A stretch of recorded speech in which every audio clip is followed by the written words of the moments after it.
Good evening, everybody. I hope you guys are doing well. I wanted to thank each and every one of you I see some are already in the chat, ready for this, what's going to be a two-part series. Right now, we are streaming to Facebook, Twitch, Periscope, YouTube, and Queen's Throne will also be streaming this particular live. Hey, Queen. I am on time, baby.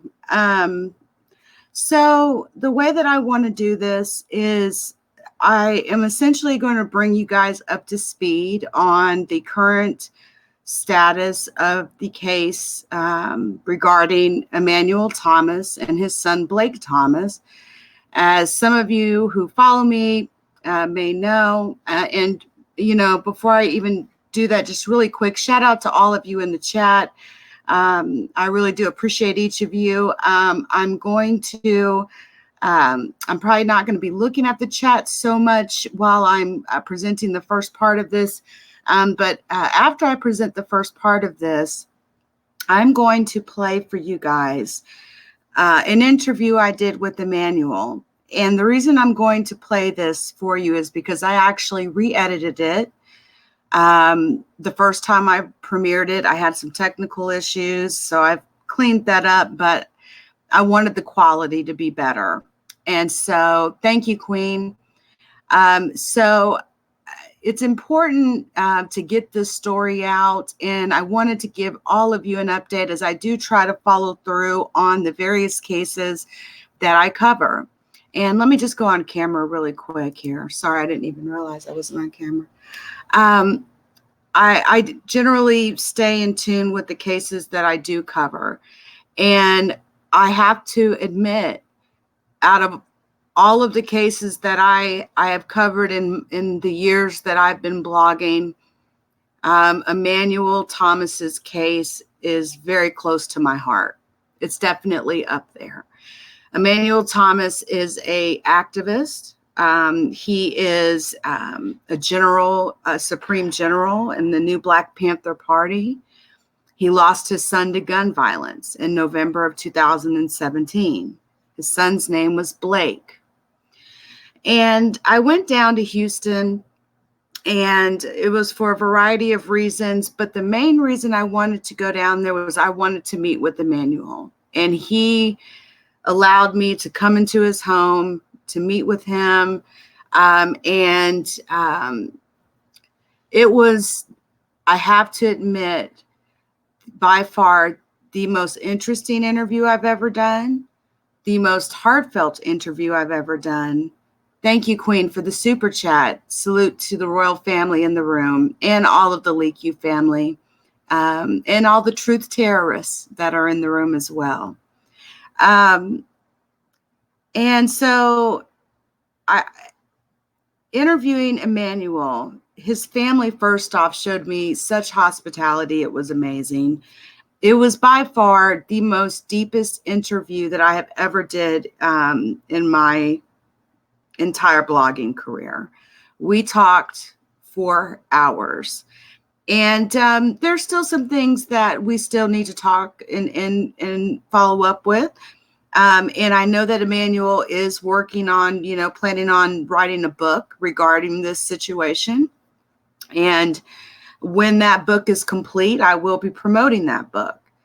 But I wanted to, provide an update that's not going to really make many of you happy. Unfortunately, as we all know, Blake Thomas was murdered. He was shot in Houston, Texas. The man that pulled that trigger was on probation at the time. He actually even ran to California. He got himself off probation, and then he ran to California, and the police were actively looking for him at one point.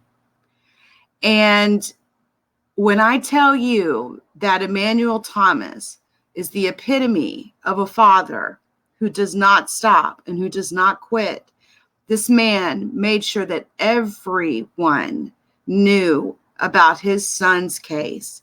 He had every news station covering it. He was doing everything possible to get his son's case out there.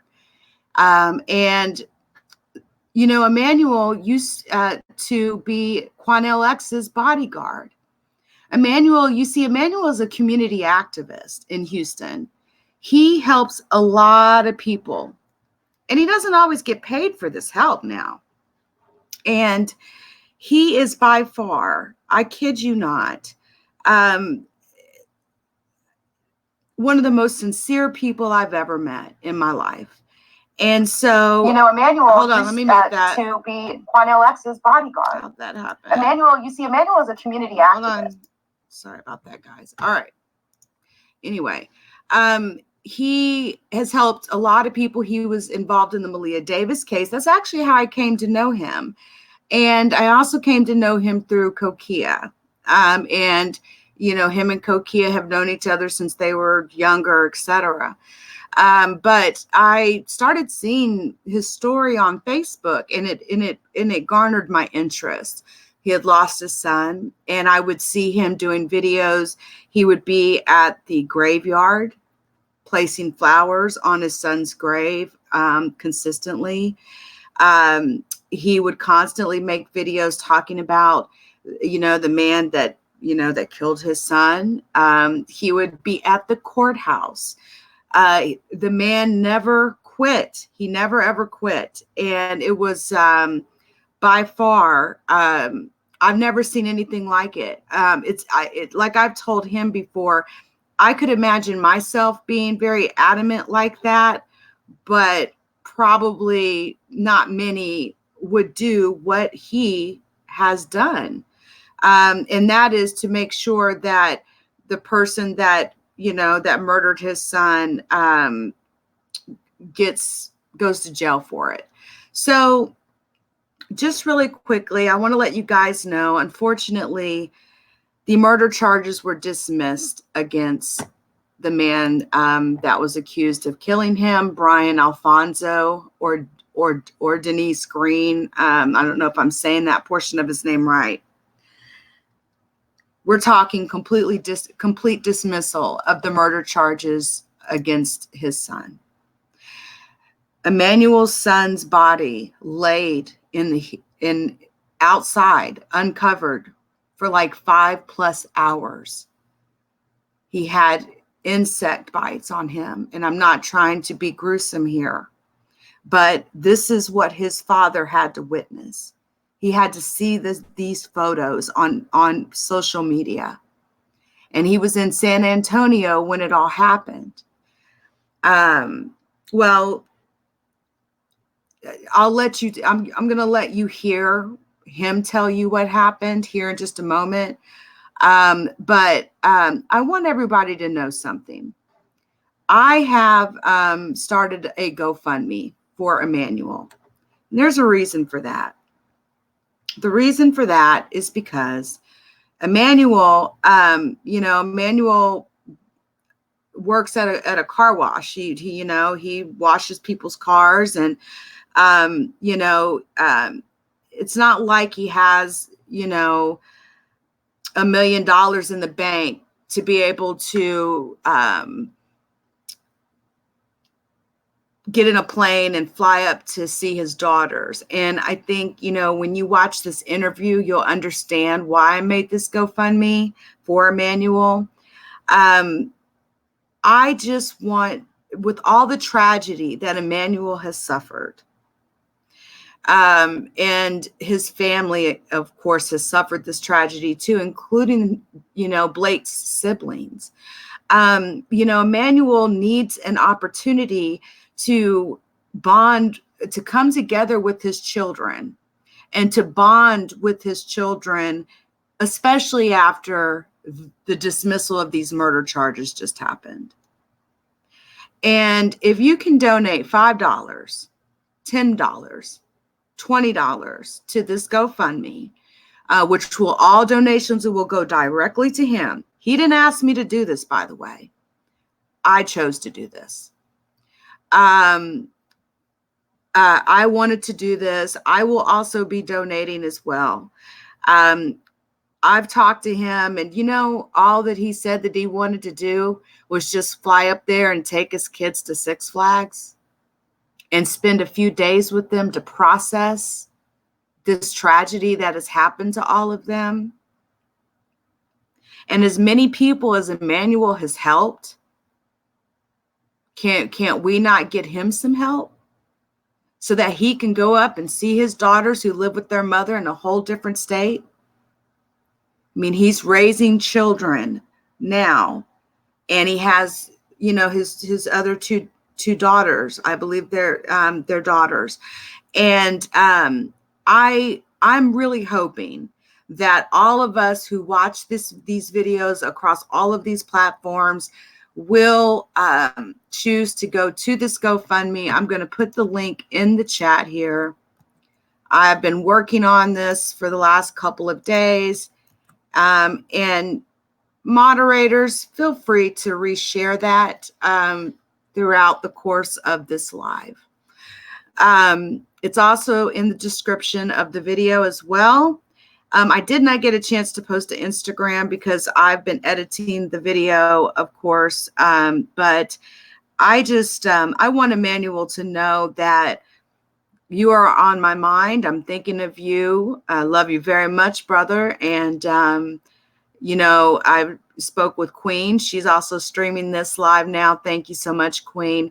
I want to show you guys just a couple of things really quick before I get into the interview video portion of this. And I want to show you the commitment of Emmanuel. And I'm also going to show you some other very interesting things. It won't take long, but I do want to give you an idea of what Emmanuel has been dealing with. So give me just a moment here. The first thing that I actually want to show you, and here's another thing that I found very interesting. Emmanuel was able to get a lot of people, to get these news articles out, news stations when all of this was going on. But it seems that now that these charges have been dismissed, I wasn't really able to find anything online on any of these news stations about this. It's an outrage to me. This is an outrage. Now, the charges were dismissed, so I can't, technically call him a murderer, but I can say allegedly. And, he did turn himself into the police after going on the run to California. And I can't imagine losing a child, number one. But when I tell you that I've never seen a father or a man so dedicated to getting his son's killer off the streets, I've never seen anything like it. And so salute to you, Emmanuel. Much love to you. I can't imagine how you're feeling right now. And we've talked about this before. There are no words that I can say. But I hope that by sharing this and trying to help as much as possible, it provides some sort of comfort. And if you need anything at all, you know how to reach me. So essentially, Brian's murder charges were dismissed. Again, he was on probation when he committed these crimes, or this crime allegedly, this alleged murder, right? I have to say that legally. But what I want to show you something is I want to show you Brian's record. It's very interesting that a man of this record would essentially have gotten away with this. I can't believe it. And I have to say this, in all honesty, I really, really do believe in karma. I do. And I think it's very important that, Emmanuel, and I think Emmanuel understands this, street justice can't be done in this case, right? Because he has other children to think about. And he's a great dad. I've seen him with his children. He is a fantastic father, let me tell you. His kids were just goo-goo and gaga and all over him. And, you know, it was a really great experience, to be honest with you. So I'm going to show you this really quick. Now, these are court records that I found. I've been doing a lot of digging on this today. I'm going to make this full screen here. And I want you guys to look at something here. It's really interesting. Kind of having a little issue here. Give me a second. Let me kind of make this smaller. There we go. I want you guys to take a look at all of the different various charges that Brian Alfonso Green Ordonez has been, or Brian Alfonso Ordonez Green has had in his life. Like, wow. We're talking, okay, going back to 2014, you know, he's young. He had a criminal non-traffic or whatnot, but you can kind of see escalations of things happening here. He had some various misdemeanors, you know, this is a third charge. He then apparently, you know, I don't know if he got caught with some drugs or whatever the case may be, but he also had to take some alcohol awareness, community service, mandatory, due to, you know, an additional case. Then there's a theft case that he had to deal with. And then, and this was right before, you know, a couple of months before Emmanuel's son was murdered. And then, of course, he has a murder homicide charge. Now, excuse me, he was not acquitted. This was not an acquittal. This was the DA literally dismissed the charges.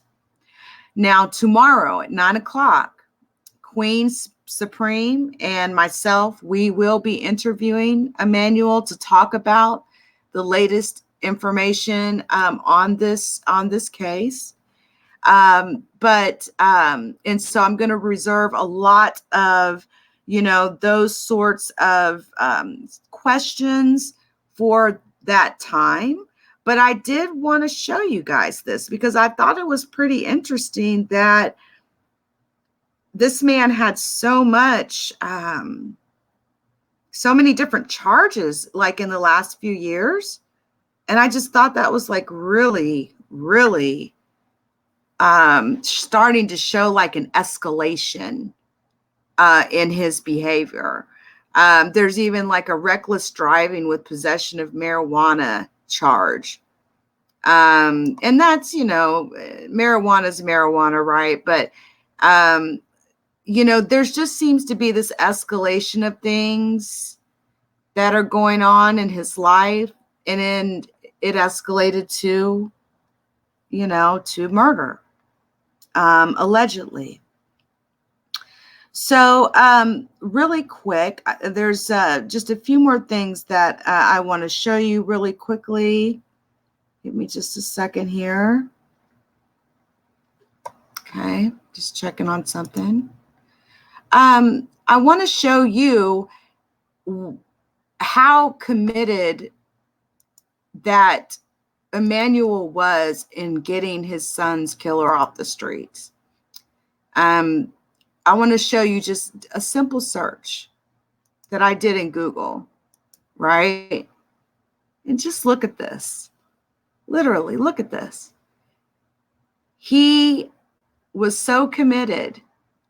I mean, like he'll tell you, and he's going to tell you in this interview, he never shuts up. He keeps on.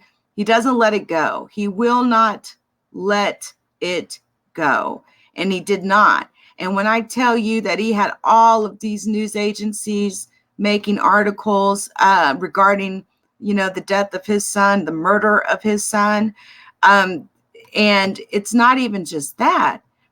I've also seen, like I've told you guys before, videos where he has been at the courthouse. He has,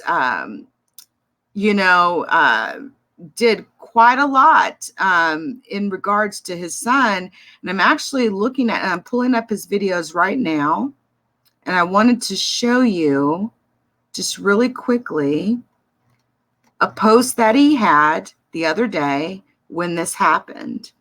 So give me a second. Let me get it and pull it up. I mean, I can't imagine how upset he must be. Sorry, Emmanuel. I know I tagged the heck out of your Facebook page. Sorry about that. Okay, this is what I want to share with you guys really quickly.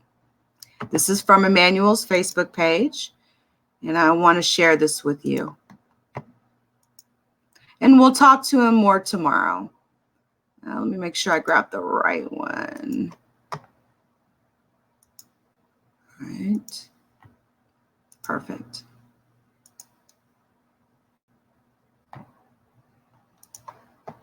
All right, I'll make this a little bigger for you guys. All right, so he says here, January 21st, he says, attention all. So I get a call from the prosecutor over my son's case.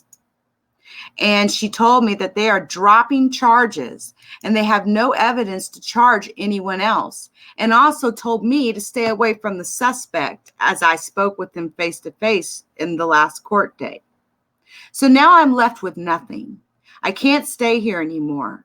I've given this city everything and I don't want to be here anymore. Now the news media wants to interview me, but for what now? I just want to leave. Time to relocate and start over. I just got to get away. Thanks to all who've truly assisted me over these 2 years of fighting. Extreme salute. And I want to play this video of what he had to say really quickly. And again, we will have Emmanuel on tomorrow, but I think it's important to show this here. So give me a second. Let me get that size just right here because he's got it in portrait mode. All right. Here we go. The last time. All right.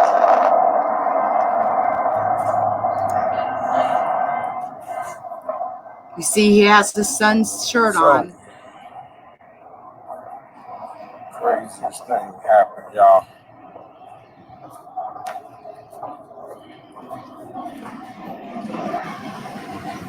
I got a call from the DA's office. Not to call me and let me know about us having our meeting that we were supposed to have.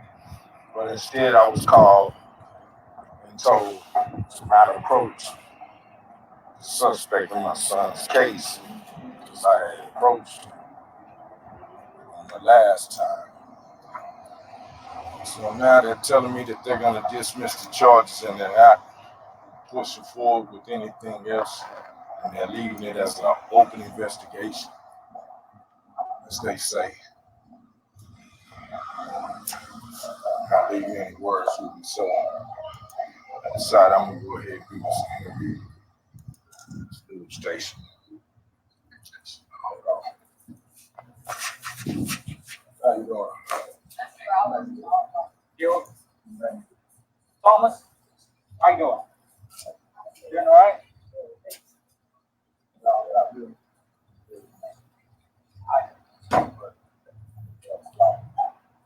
Are you the only one that be the only one who can talk, right?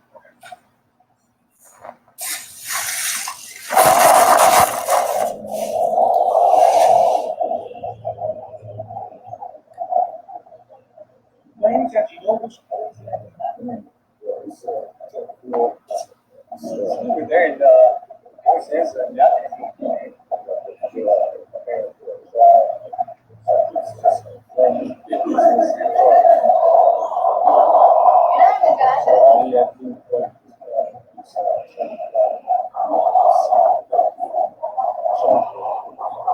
have a picture of the guy that I can see. If you're not yet, I didn't see it yet.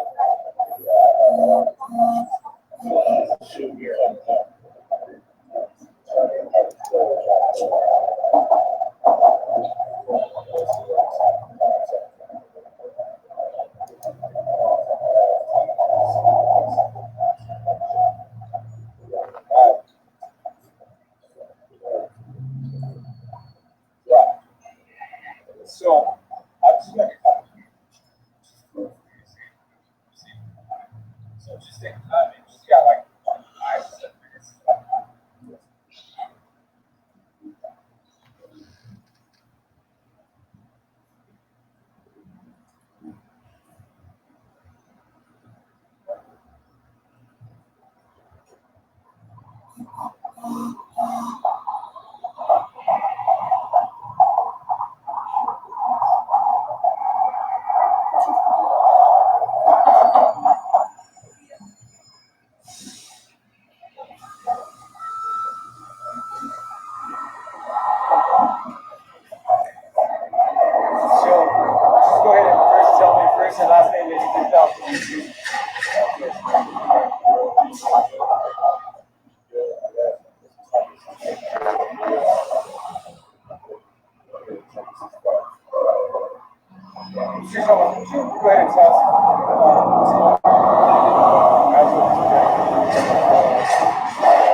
Might want to fast forward some of this here. But you can see he's downtown at the courtroom here, you know.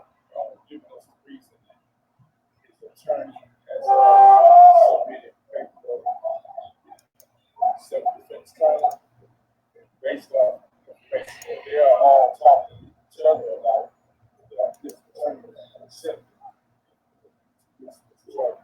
this judge right now. I was told that last court but they allowed the young man to make on to our amazing after he had been on top 20 most wanted list. We hunted him down for a year, over a year. He turned himself in, given the bomb produced. They finally allowed Just listen real close to what he's saying. I'll turn it up. We're being told is because the district attorneys have accepted his attorney's story of self-defense. And they're just basically not telling me what they need to tell me. And they're allowing this case to happen like no other cases have ever happened. Most of the time, you go out to commit a crime when someone dies in the conviction of a felony murder is allowed. They have my son's body. They have all the people that they need, but yet they're not pushing forward. And every time I try to find that important information, I'm basically stonewalled. I'm not learning about anything or having to do anything. But I've seen them do other cases. They just are not here to not someone's case. This is heartbreaking. Used to break my heart because I've seen so much done on others. It's not me, that's for my son. I haven't received any help. I've asked the world help. With this, he's finally developing after 2 years of working hard and being ignored by so many. I've been to city council 17 times and spoken to one of these people to get some kind of assistance. I've spoken to famous people in our city. I've spoken to the politicians. I've even spoken to his attorney. And all of that fighting, they're going to dismiss the charge. They said they're not going to cases aren't going down, so we can't get any more because that's just the way to keep us from going all the details of the case. What I do know is that Asian. So they're here. What I do know is they're not there to do anything. This is just here's his attorney right here. This man is a former judge in Harris County, which is his state's attorney. He don't get the vote time.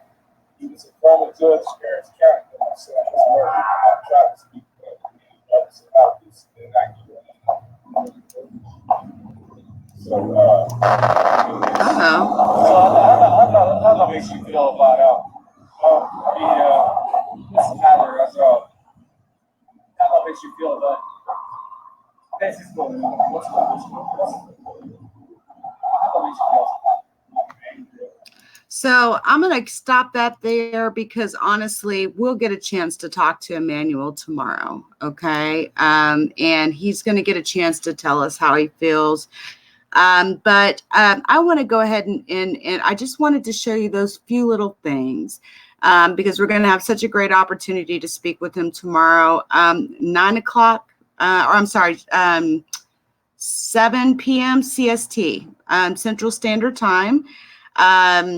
We will be ready to go. I'm going to now move forward and I'm going to play a re-edited interview with you guys. And some of you who have not been around, who are not familiar with this case, I want you to watch this interview that I did with Emmanuel. And please, to the moderators in the chat, please continue to share his GoFundMe. I did create it today. Matter of fact, before I do that, let me show this GoFundMe that I actually created for him today. He did not ask me to do this. I did this of my own accord.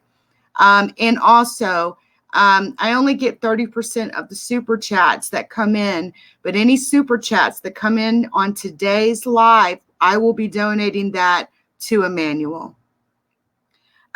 This is the, let's see here. Let me show you this. So this is the GoFundMe that I set up for Emmanuel. You know, he does have, 3 living children, and 2 of his children, they don't live in the same state as Emmanuel. And so I will be continuing to update this GoFundMe. But, I wanted to do this of my own accord. Like I said, he didn't even ask me. I wanted to do this. So I hope he's not upset that I did this. But I did go ahead and I put some photos here. I basically have told the story of what happened. I have linked to, YouTube videos as well. To kind of have that kind of helps show the story. And I'll probably be changing the thumbnail on one of them because that looks a little confusing, but I'll fix that. But I also, inserted photos of Blake showing, Emmanuel's persistence on trying to get the police and the district attorneys to prosecute this man for the murder of his son. And I also spoke about how much of a community activist that Emmanuel is. Emmanuel has done a lot of community activism in Houston, Texas. He was organizing searches on the Malia Davis case. He's worked on the Jasmine Barnes case. I mean, there's cases I know that he's worked on that I don't even know about. He bodyguarded for Quanell Lex for like 3 years. Now, this particular interview you're going to see today, I re-edited, like I said, and it's only speaking of his son. If you want to go see the interview regarding the Quanell X and the Malia Davis search, and there's a lot of very good information in that interview. I have it on my page, and I will share it out later so that you guys can go and look that out, go check that out. It was essentially a 2-part interview series because we literally talked. I had so much video footage that I had to break it up into 2 parts. And I even have more. So, but I just wanted to make this for him.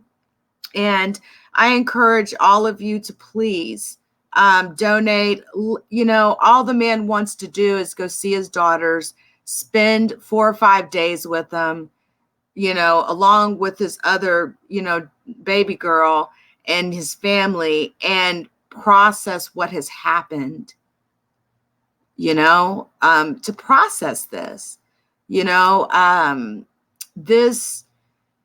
this is a big hit on any family. I mean, this is Blake. Blake's favorite color was red. You can just see it in their eyes. Look at Emmanuel, how he looks at his child with such loving eyes. This is when they went to a Japanese restaurant. Blake had a fiance. And through all of the course of this, you know, Emmanuel has done so much for others. But when he was in a time of need, nobody really did anything for him. So I wanted to let everyone know I made this. I will be sharing this all over social media. And you know, I do ask, if you have it in your heart, even if it's $2, please, you know, donate. I would love to see him be able to make a trip up to go see his daughters and take them to Six Flags like he wants to do, you know, like us normal folks do. And he, you know, he just doesn't have the financial means to do it. But yet he's put so much finances into helping other people. So anyway, I wanted to share that with you. And thank you to everyone who will donate. And like I said, any donations on this channel tonight, super chats, I will be putting that into that GoFundMe. So with that said, let's get started with the interview. Let me go ahead and bring it up really quickly, and we will go ahead and play that. And then you guys don't forget, tomorrow, 7 p.m. Central Standard Time, we will be interviewing Emmanuel, Queen Supreme, aka Queen's Throne. Myself and Emmanuel, we will, you know, be all on probably StreamYard most likely. And he will be expressing even more information on how this happened with his son's case, you know, and more details regarding it. I don't want to go into too much detail because I want to allow him to speak on that when we interview him tomorrow. So let me go ahead and bring up the interview really quick. And I'm going to play this in a player here that I can share with StreamYard. Give me a second. Open with, I believe, VLC works in StreamYard, I believe. Let me see.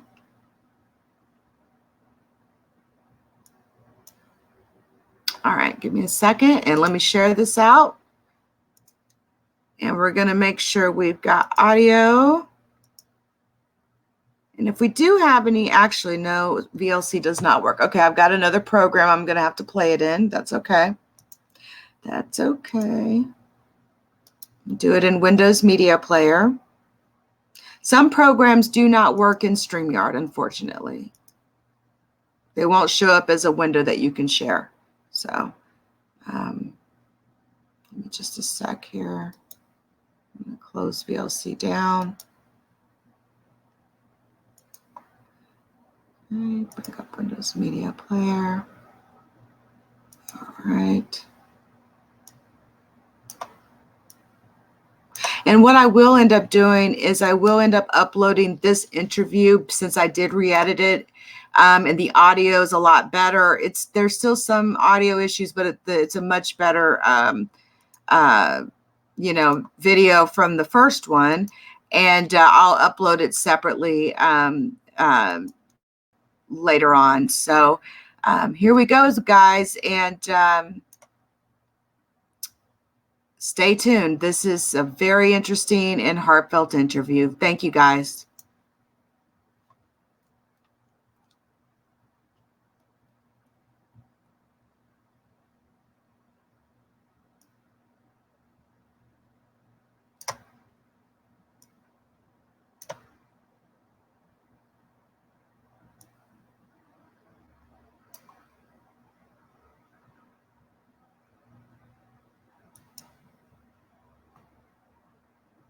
Hold on a second. It's actually making me keep the window up here. Hey everybody, it's Nick with LeakYou.com, and I'm sitting here with a very special person that I've gotten the honor to meet, Emmanuel Thomas from Houston, Texas. And he's going to share with us, you know, a part of his life. And it's something I think all of you should hear. And I mean, we're really just going to jump on into this. But I want to say that you lost a son. Your son's name was Blake Thomas. And you have been very vocal about it. And that's how I discovered you on Facebook, watching your videos, and they really touched my heart, honestly. And I spent quite some time watching them before I even reached out to you. And I just want to say, first off, I'm really sorry about your loss and what you've been through. So I really appreciate you sitting down with me and talking about this. And you're welcome to say whatever you want. You can let people know however you feel. This is totally open for you. Who is Emmanuel Thomas? Who is Emmanuel Thomas? I want people to know who you are. Blake's father.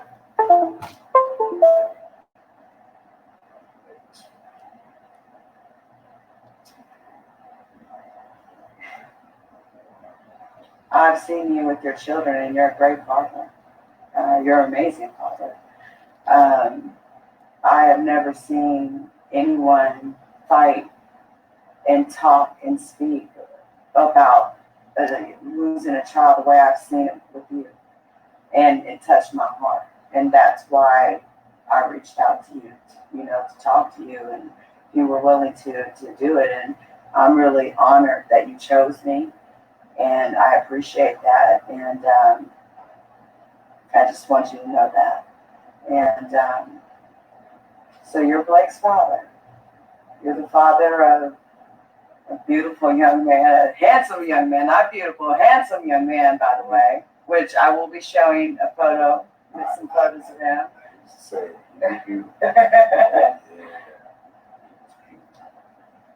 reason I say I'm Blake's father is because he was my first everything.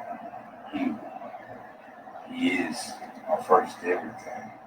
He taught me everything. And thank you for saying your father bless up what you've seen. Oh, I've seen it with my own eyes. That's why you see that. That's why you believe that. That's why it's because of him that I am like that. Because he was my first teacher. He was my first teacher, And I learned a hell of a lot from him. And that's how I learned to be there for them.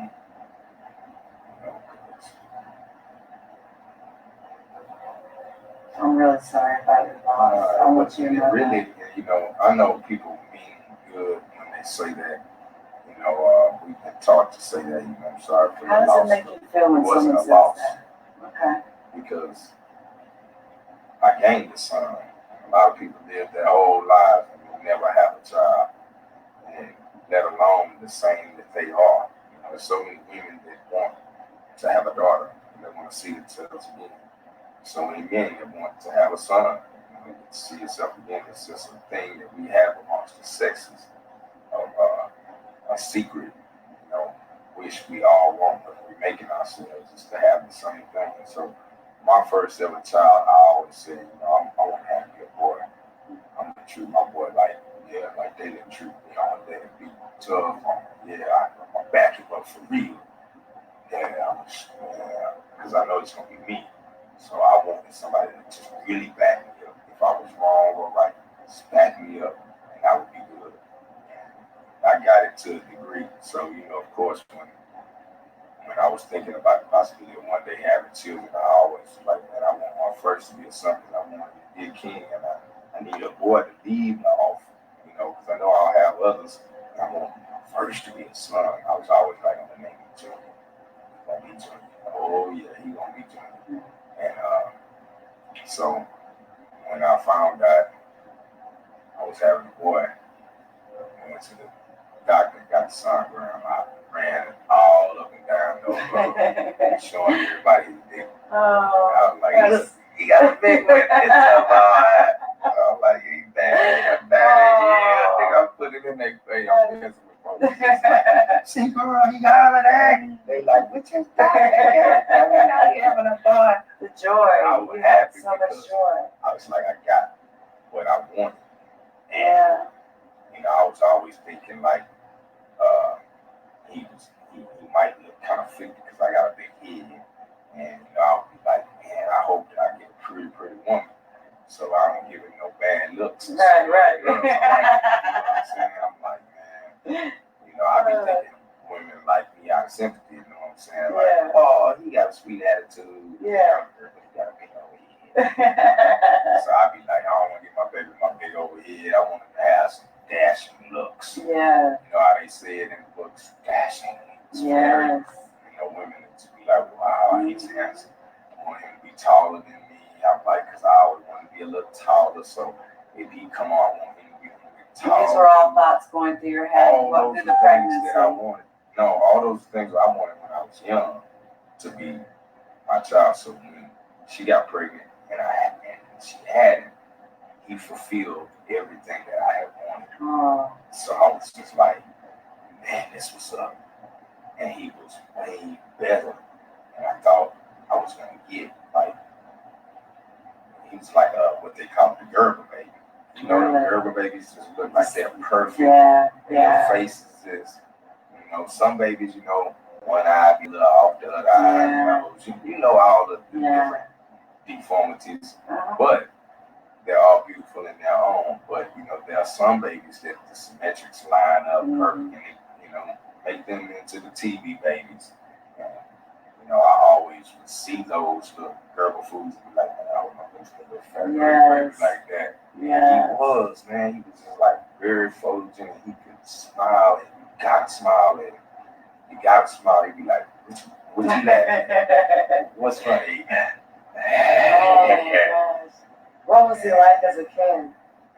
As a baby, he was just very strong and active. Like when I would come over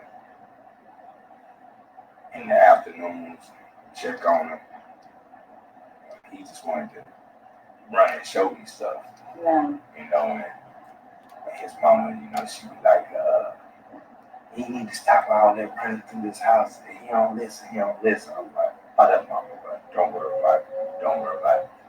And at night, it'd be 10, 11 at night, he's supposed to go to sleep. She called me, and you need to come over here because this boy won't go to sleep.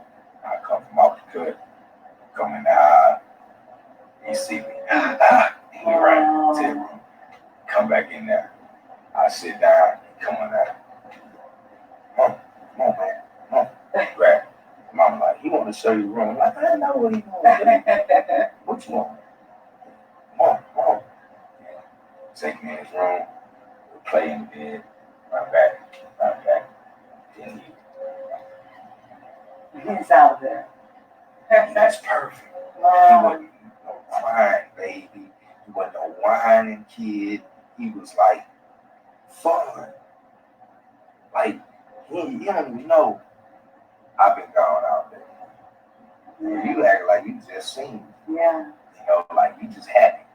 As soon as I come, she would walk down the street to the corner store and I'd be out there on the block with my homeboys and I see them coming down the street strolling. You know, everybody on the block knew who that was. They knew that was mine. So don't mess with him. Yeah. Don't mess with his mama or him. Don't bother them. They all knew this because that's how we kept it. So when they were walking, I would always, you know, wear my surroundings, see lines, you know. Like, okay, they walking up to the store. And everybody talking, I would just, it showed up every time. It's like I saw his eyes, like we looked at each other. And I'm like, Black eyes. we lock eyes and he would do this in the stroke. And his mama knows she gotta come over there, or I gotta come over there, because he see me over here. He know me amongst all them dudes. He reaching something. Boy, I had to go over there and walk on up the store, walk back. It's like that. So when I went away, that's when I realized I made the worst from the choice. It was my choice, my decision, regardless if I was doing it for financial gain or whatever. You got to think about all the people that are going to be affected. You got to think about the opposite of the good turnout. What's going to be the bad turnout? Who's going to lose in this situation? You're going to gain money, but you're going to lose out on something that's way more important. Life. Those little fucking moments of running in there. Those little moments of running in the room, running through the house, coming over. Me and his mama, we had this thing. I'd be like, man, you know I look mean. And you know I could just be looking at the sun and I could be happy. My happy face sometimes be just, Yeah. and a person that's just seeing me is thinking like, man, that dude be mad or something. He mean mugging. And I'm just like, what's wrong?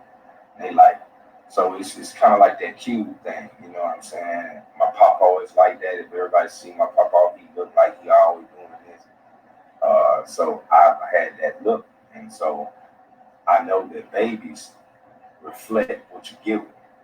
And so I always knew that if a baby sees something, it's gonna know what it is by what it's seeing. So if it sees a mean face, it's gonna do the same thing. You know, if it sees yelling and all that, it's gonna do the same thing. Yeah, absolutely. And so my rule with me and her, I will come and understanding, so we was gonna treat it right. So I said, we'll never argue in front of her. That's like I would go to rule. Never argue in front of her. If you need to talk, let's talk away from him. Because even if it's not an argument in a bad way, we might be just arguing over what type of clothes we're gonna get in this conversation. If he sees my face and he gets it wrong and he thinks that I'm mad, then he's gonna see the person I'm doing that to. He's gonna see that he's gonna think that I'm being mad at you. And he will learn off of what I teach him that his daddy mad at his mom. Yeah. And he won't even really understand. So right now, I need to cover his mind. Don't even let him see that yet, because he's not understanding that your daddy look mean, but we over here talking about love. Yeah, I just look like this. So until you understand, we're not gonna let him see that. And if we do get mad at each other, we yelling, none of that around him. Because if he hear me raise my voice, he's, I want him to be loved, and I don't want him to hear that, until he understands it. And one time I did it, I was talking to her, and I was like, man, why you got him out here? Why do you even have him out here? Come on, man, he got him out. Mosquitoes will get on him or something like that. Come on, keep him. He heard me just raise my voice a little bit, and he started crying. I was like, nah, man, it's all right. I'm not mad at her, man. No, it's cool. And he calmed back down. So that was something that I would keep. And that's what built him to always be smiling. Yeah, that's such a critical thing. Once he died, my daughter was in her mother's stomach. So when she came out, I was still going through it. And a lot of times I would be like this, because I'm constantly thinking about it, and I'd just be pissed off at everything that's happening and not happening. And so when the baby came out, I had to remember, like, man, her reflection, I gotta watch how I am. And sometimes we just sitting there. And she started doing it. Everybody like, why's your head bugging me? I'm like, baby, don't frown. So I had to start like making myself be sweet. I couldn't deal with the pain. I had okay, but I felt like I was betraying him to not address it. But it's like, I know he understand, I can't cry right now, man, because I can't even be mad. I can't show my anger. I gotta hide it. I had to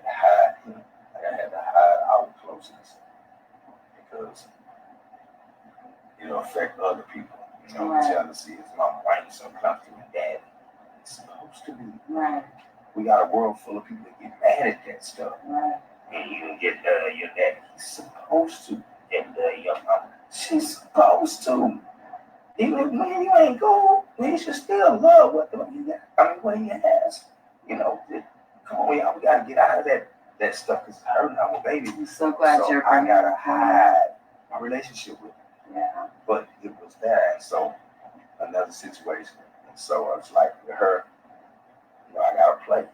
And I caught myself doing it. And when I saw her do that and they said that, I really had to, okay, baby. Okay, you know you my baby. You daddy, baby. And she stopped frowning. That's why now she smiles. I ain't teasing her. Look at that daddy girl. She's beautiful, by the way. She is she's beautiful. And yes, there is, I've seen Blake's baby photos, and his daughter literally looks just like Blake. Psychic, like what I did for him, I do for her.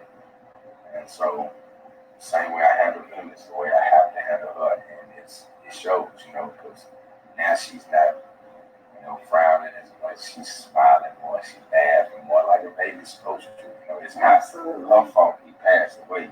She shouldn't have to pay for him passing away, but that's what death brings, is because we'll shut down and everybody else, you know, they won't get us. You know, it's like my baby girls up there in Chicago and Wisconsin. You know, they don't get to get me. Like you know, everything just kind of altered.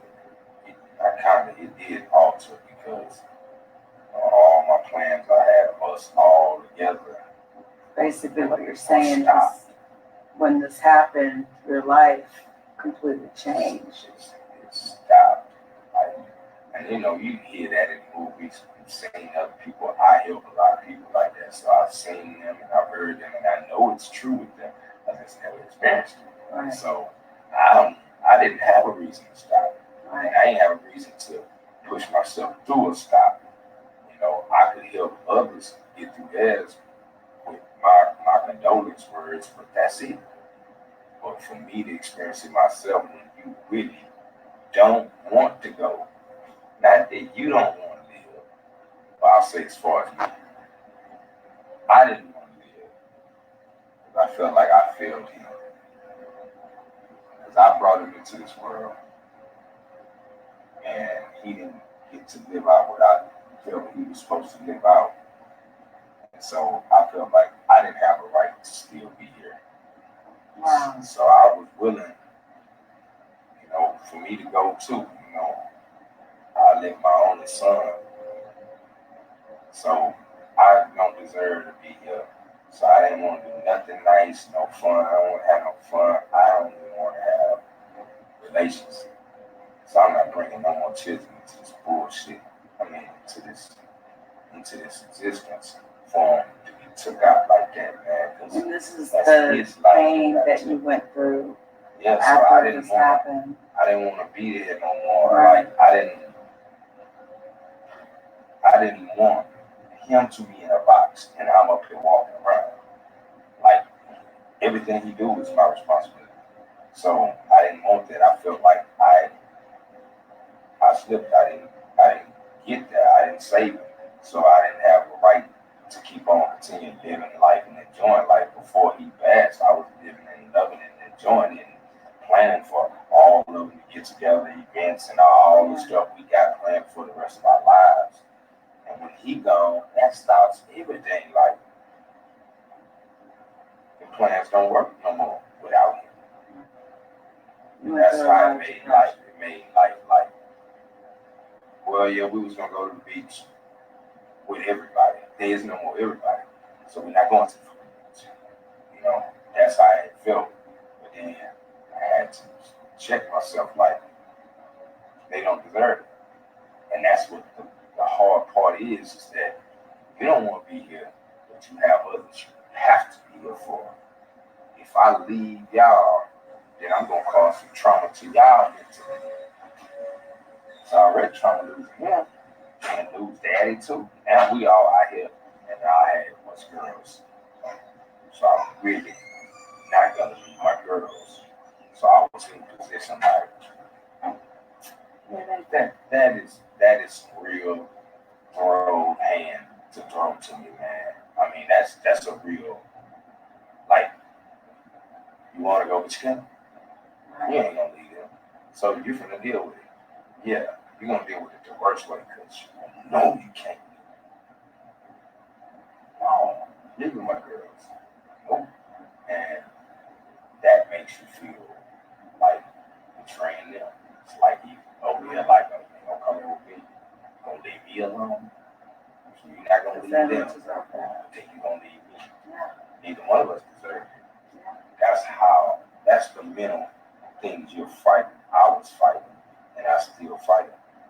And I had to overcome by, changing my behavior, not catching myself from not frowning as much, and giving them what they really are supposed to have. Like, they're supposed to have their good times too. So, yeah, I might not want to go to the park, but we got to go to the park. Yeah. Life has to go on.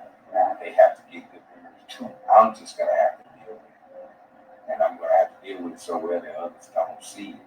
Because if they see it, it's going to reflect to them and they're going to feel bad that I'm feeling bad. So it's a lot of times I'll be like, hey, man, yes, let's live life. Let's live life. Guys, how are you dealing with it? About it. How do you deal with that? How do you make that happen? How do you accomplish that? It's your responsibility. You brought these. And see, like I said, that wasn't a loss. I gained the son. I made the son. If he lived 8 minutes, 8 days, 8 years, a lot of people don't even get that. So you go to the cancer wards and all that, you see these babies die, and they haven't even had a chance to play football. They hadn't had a chance to have a girlfriend and all that. You weigh that next to what they done. They had a long stretch. And I say this a lot, but it's real. If you ask anybody on the day that they're having a child, I can either take your child in 20 days or 20 years. They choose the 20 years. When that 20 years come up, we would say, oh, 20 days was the whole life. Yeah. So I got 19 years past 20 days. I have to look at it as a win because it is. I got to see myself. Yeah, he didn't go out in the fashion I would have wanted him to. I would want him to go out as an old man, see all of his grandkids and all like that, like anybody would want. But everybody don't get that.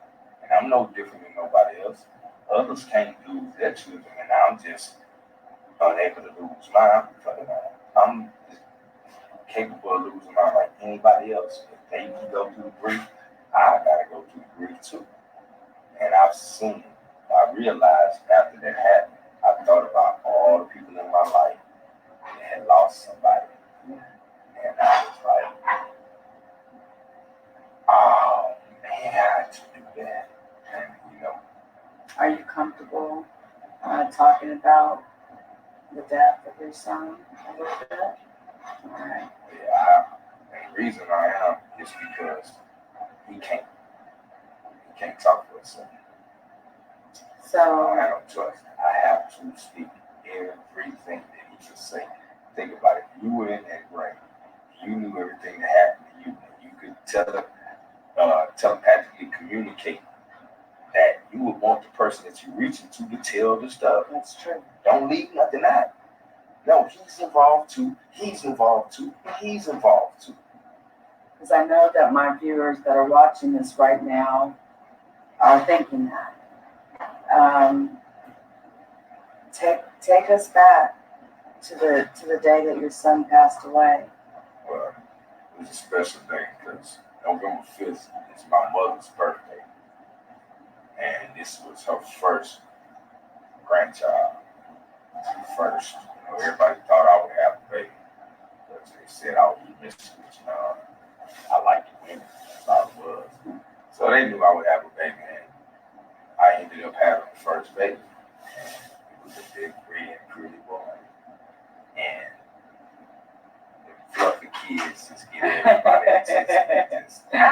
he got rid of all his kids and that. So it was perfect for everybody else. You know, because you had a pretty photogenic baby. This is my nephew. Everybody wanted it. And so my mama, she really loved me. You know, she up there in Baltimore. You know, be more one love, y'all.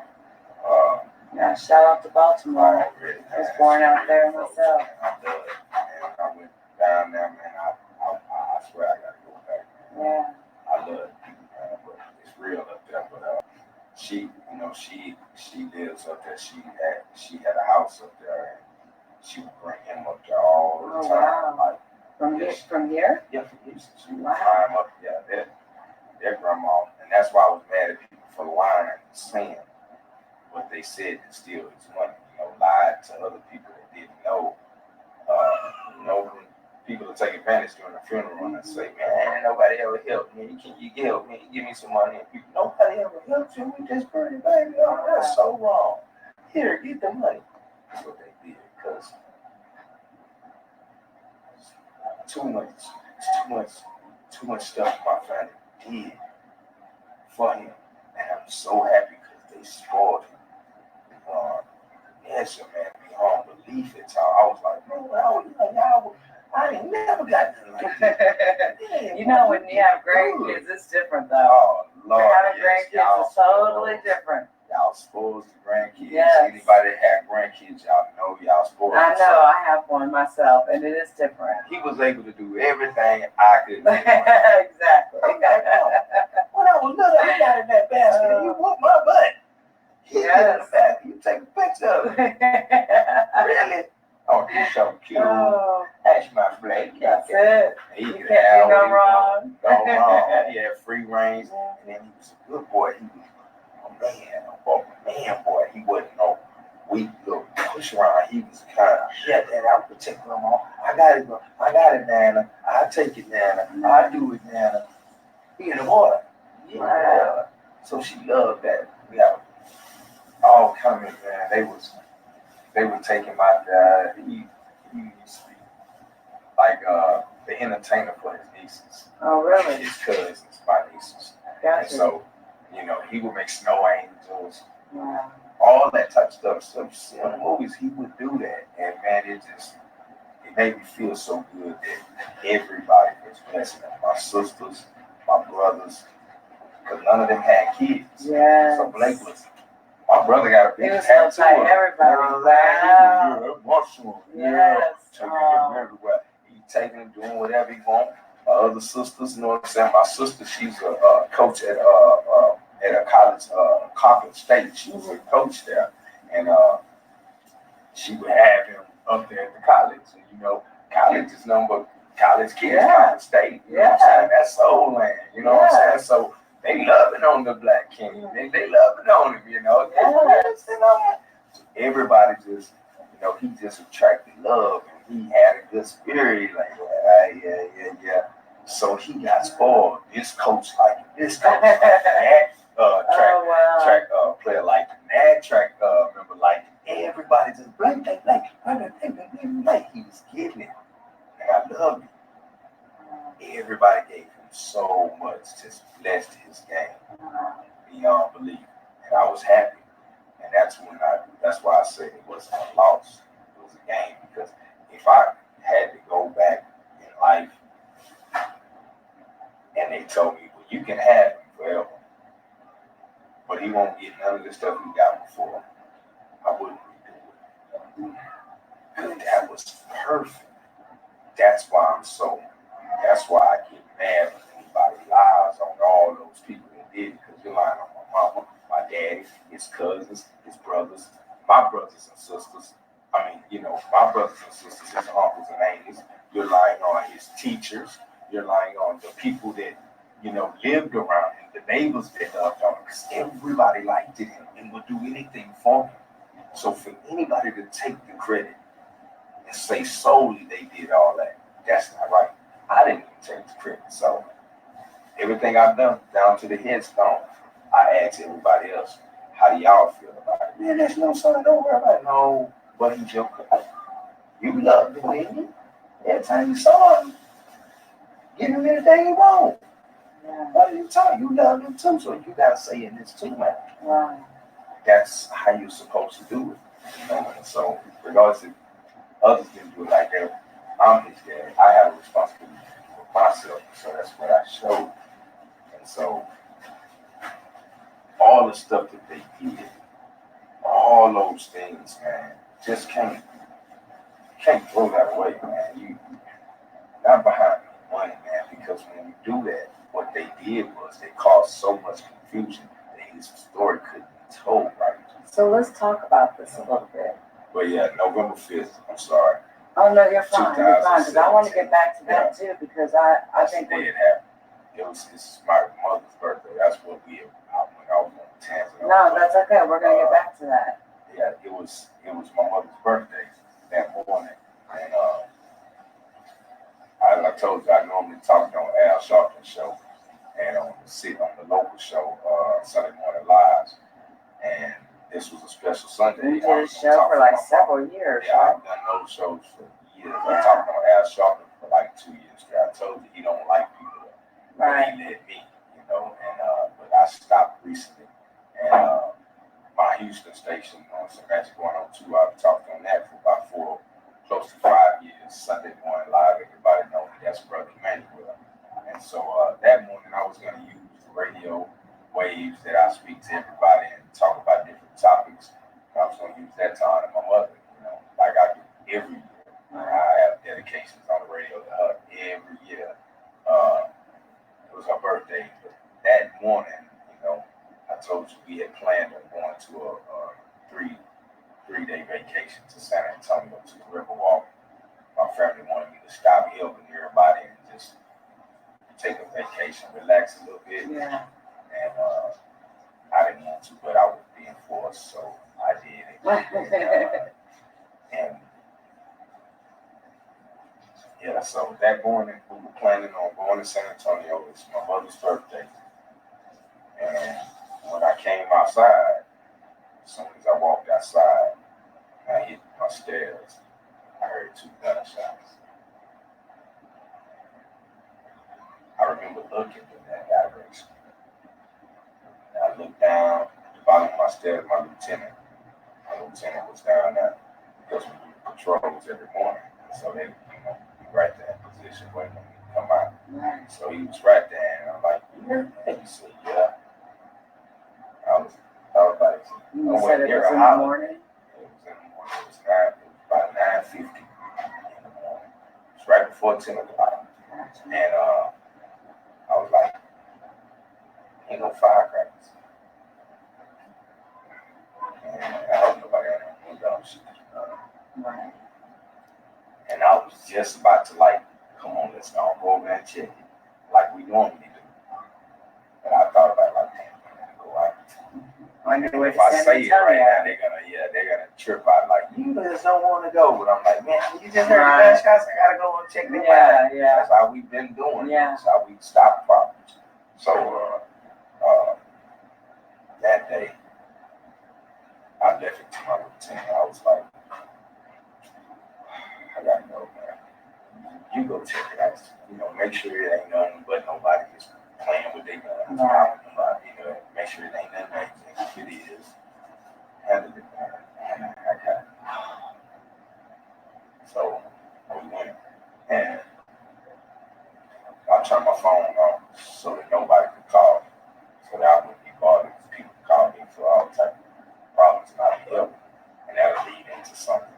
And I'd be gone. You were going on vacation? I was on vacation. I was supposed to be. We had already paid for the hotel. We bought a 5-package deal. So it's like all of the attractions right around the river, Ripley's, all those other things. We had it up. We went through the haunted house and all that. So when we got down there, and I have those pictures of that day. I have never posted them. That day, those smiles, just because I look back at the pictures and I'm like, no. He was like trying to tell me. My son was trying to tell me, and I'm looking at those pictures of that day I was there, and I'm looking at myself like, did I show any sign that I was discomforted? Because I was supposed to be because my baby gone. My spirit should be vexed. And I'd be looking back at it like, those pieces. She didn't know. But I didn't know. So we went, and as we went, I fell asleep in the car. And I normally don't let nobody drive. I like to take control of the wheel, control of our lives, leave my life with nobody else. Right. That day, I was just tired. I wasn't even tired. That's the thing. I wasn't tired. After hearing that, and I told him to go, and I had already had everything packed up. They came on downstairs. We all took off to San Antonio. You know, So you're in San Antonio. it's just a trip, man, because I had my phone off. I wasn't answering for nothing. But when I went outside, so my cigarette, I got my phone and I turned it on.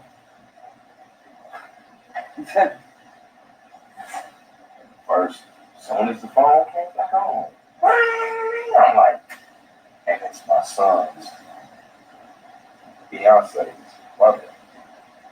So this time she was like, Johnson, what kind you look? Have you talked to Blake? And I was like, no, man, wasn't happening. So what, did you just see like a bunch of missed calls from her? No, I didn't see no. We want to change. As soon as the phone came on, lights and finally comes up, it was a phone call coming. Got it. And I was like, it's natural. I was like, yeah. And I was like, Emmanuel, have you talked to Blake? And I was like, no, man, I want my baby in there. Because she always complains. Hell, we're hard, man. Y'all ain't got to talk about that. He ain't that crazy. He ain't crazy. You know, you need to get out there. Leave him alone.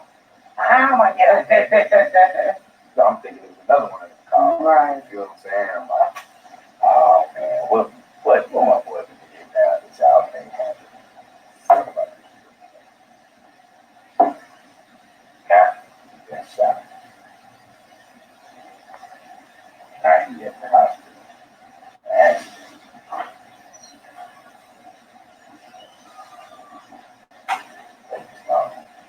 flat out with the word healed means what there's no chance.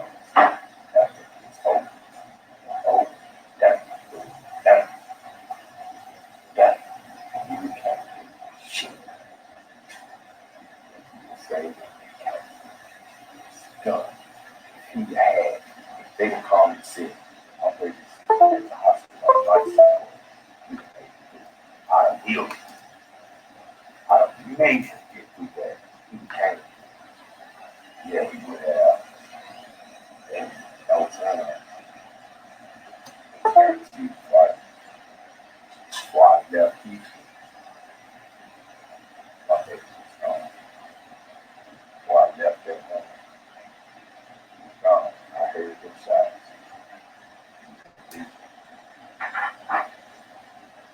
And anyway, so she told me that, and I'm like, what? I'm surprised you didn't go into, I'm sure you went into shock. Well, everybody, when they go back and they listen to see videos from November 5th, November 6th, you'll hear my voice sound very funny. It's like that. Because I screamed it.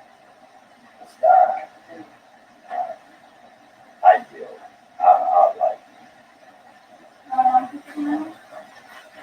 you know how they say, like, and it's kind of crazy. It's like I want to yell at my people up there, like, yeah, y'all let that happen. Y'all don't tell me about it like nobody. No, oh, that's not fucking right. Like I wanted him to dig it. And I let out I always yell I am. And it took my voice, it stripped my voice like that one yell. And after that I went back in.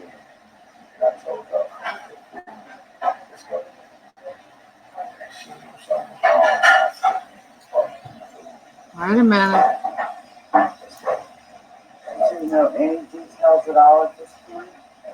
And they were standing there waiting on the food, and I was just like, is it ready? Is it ready? We gotta go. She's pregnant, so I didn't want to drop the load. I'm just like, something happened. Hold on, guys. What the hell happened? What is such crap? 1 second.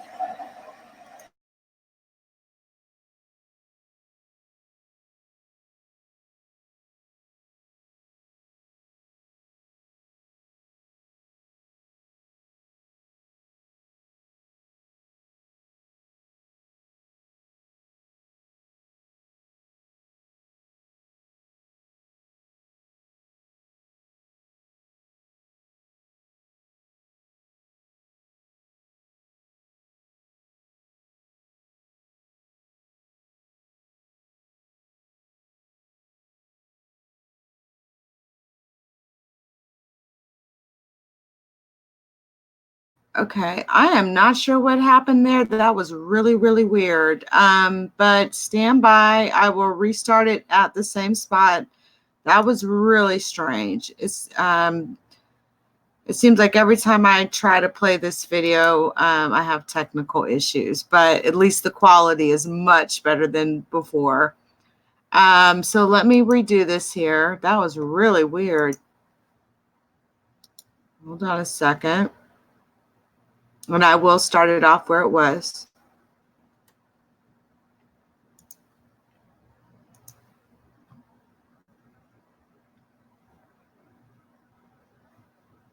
Make sure it's working right here. Okay.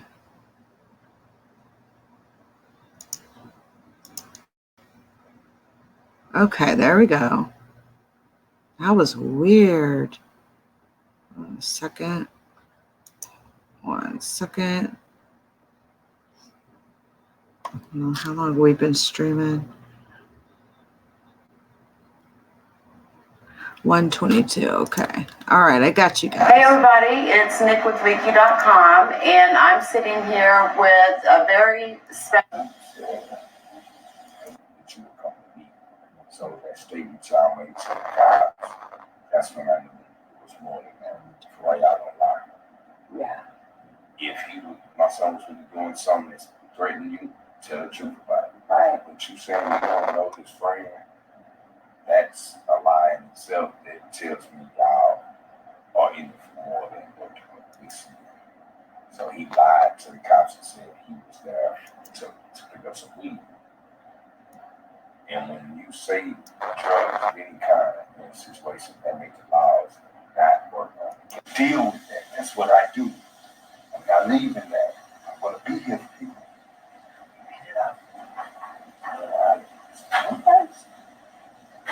You felt guilty. You feel guilty still. If I went down that first journey, I'd saved him. Right across. We find, and I've been on shows before, where you will hear in the background while we're out on patrol, and everybody, y'all all right over there? Like, yeah. Boys in the hood. And you hear the loud, hey, did y'all just get some shot? Yeah, it's all right. Everything's good. Everything's good. We got it. Oh, okay, good. These real live things. These are real things, and that's how we'll find out. A bunch of shots. I get out, go there. I'm on that. With those boys, showed up. Oh, look at him. Hey, y'all.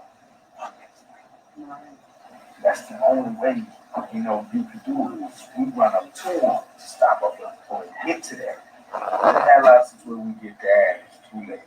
You know what I'm saying? That's what we try to do, stop the car before it get up. That day, I would have went right back to it. I knew where it was coming from. I'm like, you hear that?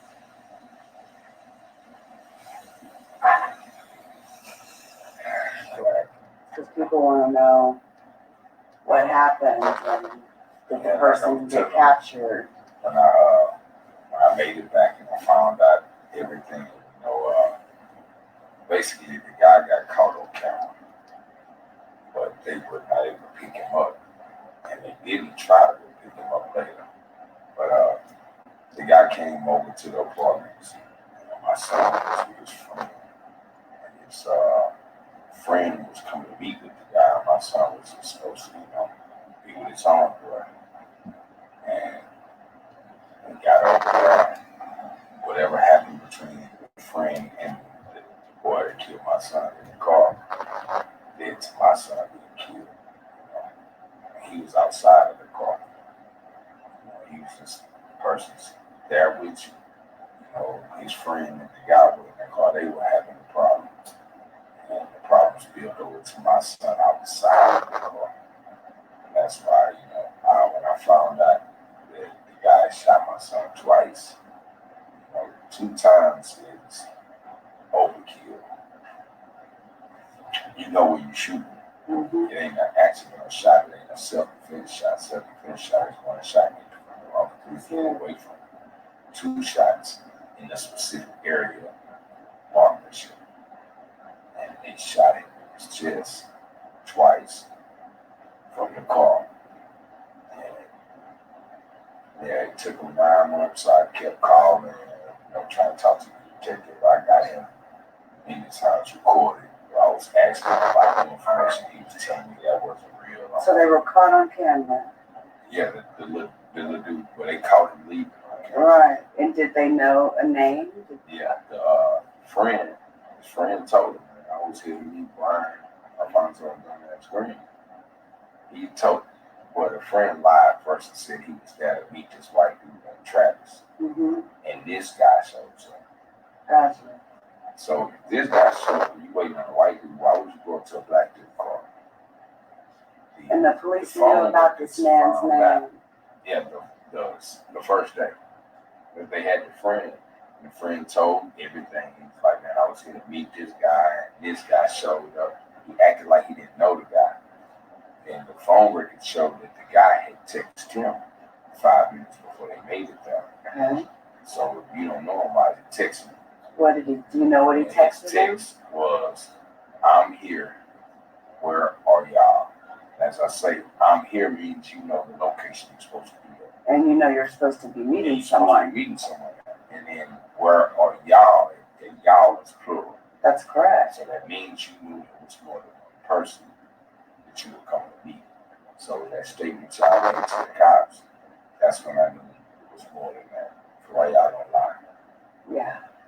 If my son was really doing something that's threatening you, tell the truth about it. Right. But you saying you don't know his friend, that's a lie in itself that tells me y'all are in it for more than what we see. So he lied to the cops and said he was there to pick up some weed. And when you say drugs of any kind in a situation, that make the laws not work on the case. You're so absolutely correct about that. So by throwing that out there as the reason for them being there, they were like, well, it's not a priority case. So how they disrespected him, left him out there. Well, when I got into it, I found out it was more to it.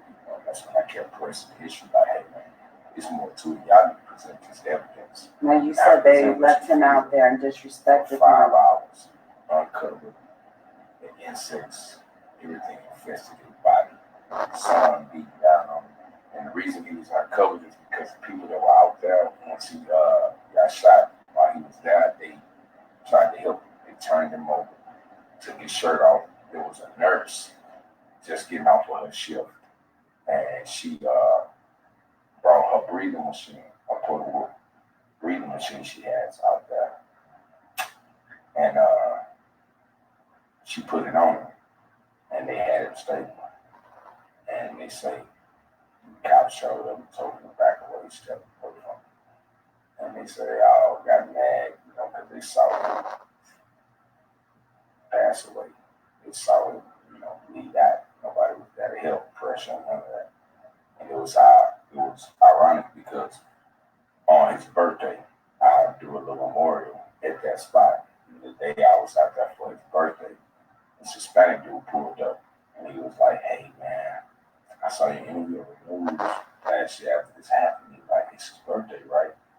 Like, yeah, you know, he was like, "Yeah, man, that haunts me, man, because I was the one that was helping him. I was a Hispanic dude." And I was like, man, he was like, "Man, he tried out, but he was gone." And they, you know, he told me everything. Yeah. I had my Facebook video right here showing me doing my little memorial celebration. And he just pulled up. He said, "I know it was you. I know it was you." He said, "Because it haunts me the same way it's haunting me. Like every death day, I remember it. You know, I know this dude's birthday, all that." The dude said all of that right there on film. I was sitting there like, "Man, thank you. Thank you for trying to help my baby." Yeah. You know, I didn't get to speak to y'all because they put me off property. You know, but thank you for trying to speak, trying to keep life in my baby, man. It was just amazing how he came to me. I couldn't go on the property, but it came to me like that. So when your son was killed there and they banned you from the property. Right, because the night that he got killed, I was out there. I was checking out the whole scene and, you know, waiting to speak to people. And I had spoken to a lot of the people that had helped, and they let me know, you know, the things I didn't know about. And then the fake ass security guards, the fake security, fake cops came on the scene and put me on the property because they didn't like, you know, my disposition, you know, strong, black. I ain't strong, I'm angry. You know, like, makes me wonder where were they when all this was happening with your son. And see, that was their problem because there is a guard shack right at the front. Yeah. And the gates are electronic. The gates were broken. There was no guard in the shack. And I asked them, "Do y'all work on Sunday?" Like, "Yeah." Where were you? Nobody there. Oh, they pissed them off. You left. Where were you at your job, man? Because if the kids that saw y'all there, they did that. Right. Nobody goes where the law said. That's right. They run from it. So we and he's packing a pistol. You just been in your position. My baby been alive. You out here tripping. Put me off the property. That's why all my interviews have been outside. That's why the celebration, everything has been outside the property. Because I can't go on there. And not being able to go on there, I wasn't able to talk to any other businesses. So we And what's the name of this property? It's Dominion Trails. 150 Dominion Trails. Dominion Trails, shame on you. Shame on you, Dominion Trails, shame on you. Yeah, they did it on purpose because as long as I wasn't able to go on the property and speak to any other witnesses, we couldn't file a civil lawsuit for wrongful death. We attempted to. My brother Chris O'Gras and his law firm, much love to y'all, they attempted to, but we couldn't go on the property and meet any other witnesses. And they needed the witnesses. I mean, you just want to do simple things like put down a memorial for your son, like people do every day. And I wanted to hold them accountable because it's crazy that I was filming videos after that happened, after nobody was at the gate, after I made a big fuss about y'all being where you're supposed to be and having at least the gates fixed mechanically because the people pay for it. I would go around and I would film. Nothing been fixed. Guards still right there. Wow. Even if we'd have rolled through today, I'd have been able to show you because Sundays I ride through there. That's my day for it. So, you know, before we met up this morning, I rode through there. Gates, no security, nothing. And these people pay for it. So, you know, I took it to city council and I'm like, you know, y'all need to do something with these apartments. They having attendance in the kind of way. And they taking up residents in the city. These are taxpayers that they violate. They did that. And they don't like you and you tell them what they're supposed to do. And you know what they're supposed to do. And you demand it. Or they don't like that.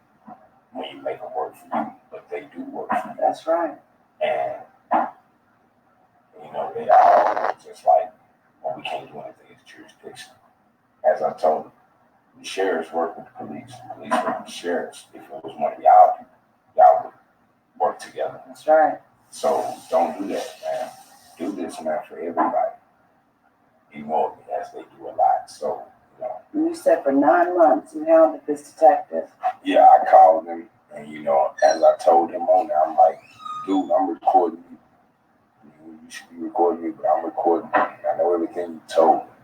And he was getting an attitude with me, like being mad. Like you were annoying him. I was. At one point in time, he was like, well, Mr. Thomas, there's nothing else I can do to make you happy. So, you know, I was like, so what? That means you're done?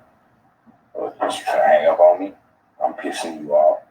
I said, it ain't about making me happy. It's about you doing your job. If you just do your job, things will go good, because it's not a situation for anything to be happy about. My son dead, man. And it's your job. We pay you to find out the truth of the situation. You're telling me, because all he kept telling me, well, I think, I don't give a fuck about what you think. Yeah. Tell me what really happened. And we have science that will prove what really happened. Use that as your evidence. Take that in there. Well, you know, if they take it in there and they deny it, we can never bring it up again. He just walked scot-free. I said, man, I'm willing to take that risk. What was so special about this guy that they wouldn't arrest him? I don't know, but this young man was able to, and this is the crazy thing, y'all. He was on probation when he killed my son. Oh, wow. So he's already been in the system. On felony probation. Felony probation. He knew he had messed up in life before, and they gave him a chance. And one of the major rules to being on probation is you can't have a gun. Right. So there could be no situation where you have a gun in self-defense. Right. You're just supposed to get killed. That's how it is, because you're a felon. You're on probation. You're not supposed to have a weapon. That's correct. That's one of the stipulations. So when he left the house that morning with his gun, he had complete knowledge of what a gun does and that he's not supposed to have. He'd been following his rules. He did not have a gun to shoot my son. That's right. And damn sure I'm gonna beat him up. So, you know, as I told the officers, he was violating from the beginning. That should have been an immediate arrest. Violation of probation. Yes. Hold him on that. If you can't get him on the murder yet, hold him on that, because he is violated. If this is his car in these apartments that y'all have found, on they're not supposed to be there. And you got these people saying he's the one. He's at least a suspect. At least make him a suspect. 9 months. I got on that man. And I know he purposely put it out because I was recording. And one time he told me, well, I've already sent the case off. All right, you did? Yeah, it's gone. I said, who sent it to you?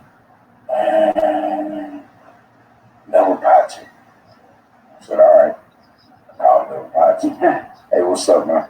I'm the one over this case. You got I got no case. Oh, my goodness. Nah. Well, what you gonna do, man? Well, I gotta wait on the detective to turn me in. I said, now see, man, somebody's bullshitting. One of y'all are bullshitting. One of y'all are playing with me because he's saying he gave it to you. You're saying you talk to him. Who should I trust? I don't trust either one of y'all now. Now, it's where I can't trust you if you are telling the truth. Right. So he was like, what do you want? Just tell me the truth. I want you to do what you're supposed to do. Right. Yeah, I don't want nothing personal from you. Care about y'all personally. Do your job. That's what I want you to do. That's what I'm calling you for. All right, I'm gonna do it. All right, y'all put me off and you can watch what happens. So I went over here and I went to Tommorow. When they saw I was calling Tommorow, somebody routed me to me. Oh wow. And I'm like, what's up, man? What's wrong with you? Tell us what you want. You gonna do whatever you want. Oh What really? do I want? I want you to file this case, man. Right. 9 months ago, you should have filed so we can find out if this dude did that and get him off the street. He only had 9 months to body more people. He's not going to do it if he already know that he can get his life took away. That's it. For the one he did already. He has to pay for it. Right. He's desperate. So, and one chart, he was like, okay, you know, if I bring the evidence, I haven't heard that. Take the evidence. I'm willing to deal with it. If he walked, cool. If was just take the evidence. He took it. grand jury came back with a true deal. Wow. First degree murder, one under capital. And the only reason it under capital is because they had not yet got the evidence To prove that he premeditated it. money. And somebody paid this young man to bring my son over there to take the murder. Do you think that they were targeting him? Yeah, I think, and that's why I say think. You know, don't have the solid proof all the way, but I think based off of what I have, somebody, you know, set my son up, murdered him, like, paid and bring him over there for this young man to kill him. And that's what the young man did. And while he was on probation, he did it. While he was on probation, he found out who it was he did that to without the necklace. So he went back to the judge and asked his judge to take him off of probation and send him to California because he's getting death threats. Because the guy he killed, he didn't know that his father knows everybody. And the judge did it. Let him off of probation and sent him to California. So first off, he's on probation, felony. He's suspected of the murder of your son. And the judge releases him on probation and lets him go to California. Not transferred to probation. You released him, meaning you're You're done. free man. So he went to Unbelievable. California and he hid out. He had been hiding there. Ironically, I was playing the Django soundtrack when I was out there. And it's a song on there, Who Did That To You? And so I chased him all the way to California. I played that the first day. That's my baby. And I had to find that for him. And he was in California. Yeah, family there? I don't know who he had that, but he told the court records, he told the judge that he was going to school.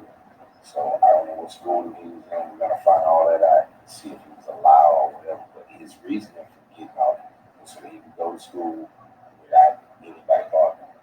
And the judge let it happen. But his family is rich. Okay, that's what I was just gonna ask. Does it come from money? Yeah, his family. See, I looked up all his family members to see what they were doing during this time. That y'all know your loved one killed somebody, so their family is going through something. You see what y'all are doing. You know, y'all kind of staying quiet, staying after Right.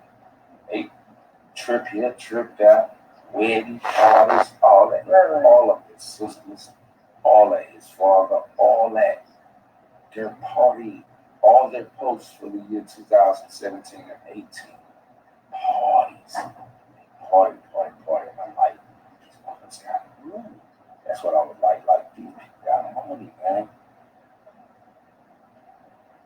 It's The like only way your I'm son gonna beat them didn't. It doesn't being accused of taking another man's life, like as if nothing really ever happened. I know, and I asked people, I was like, man, you know what?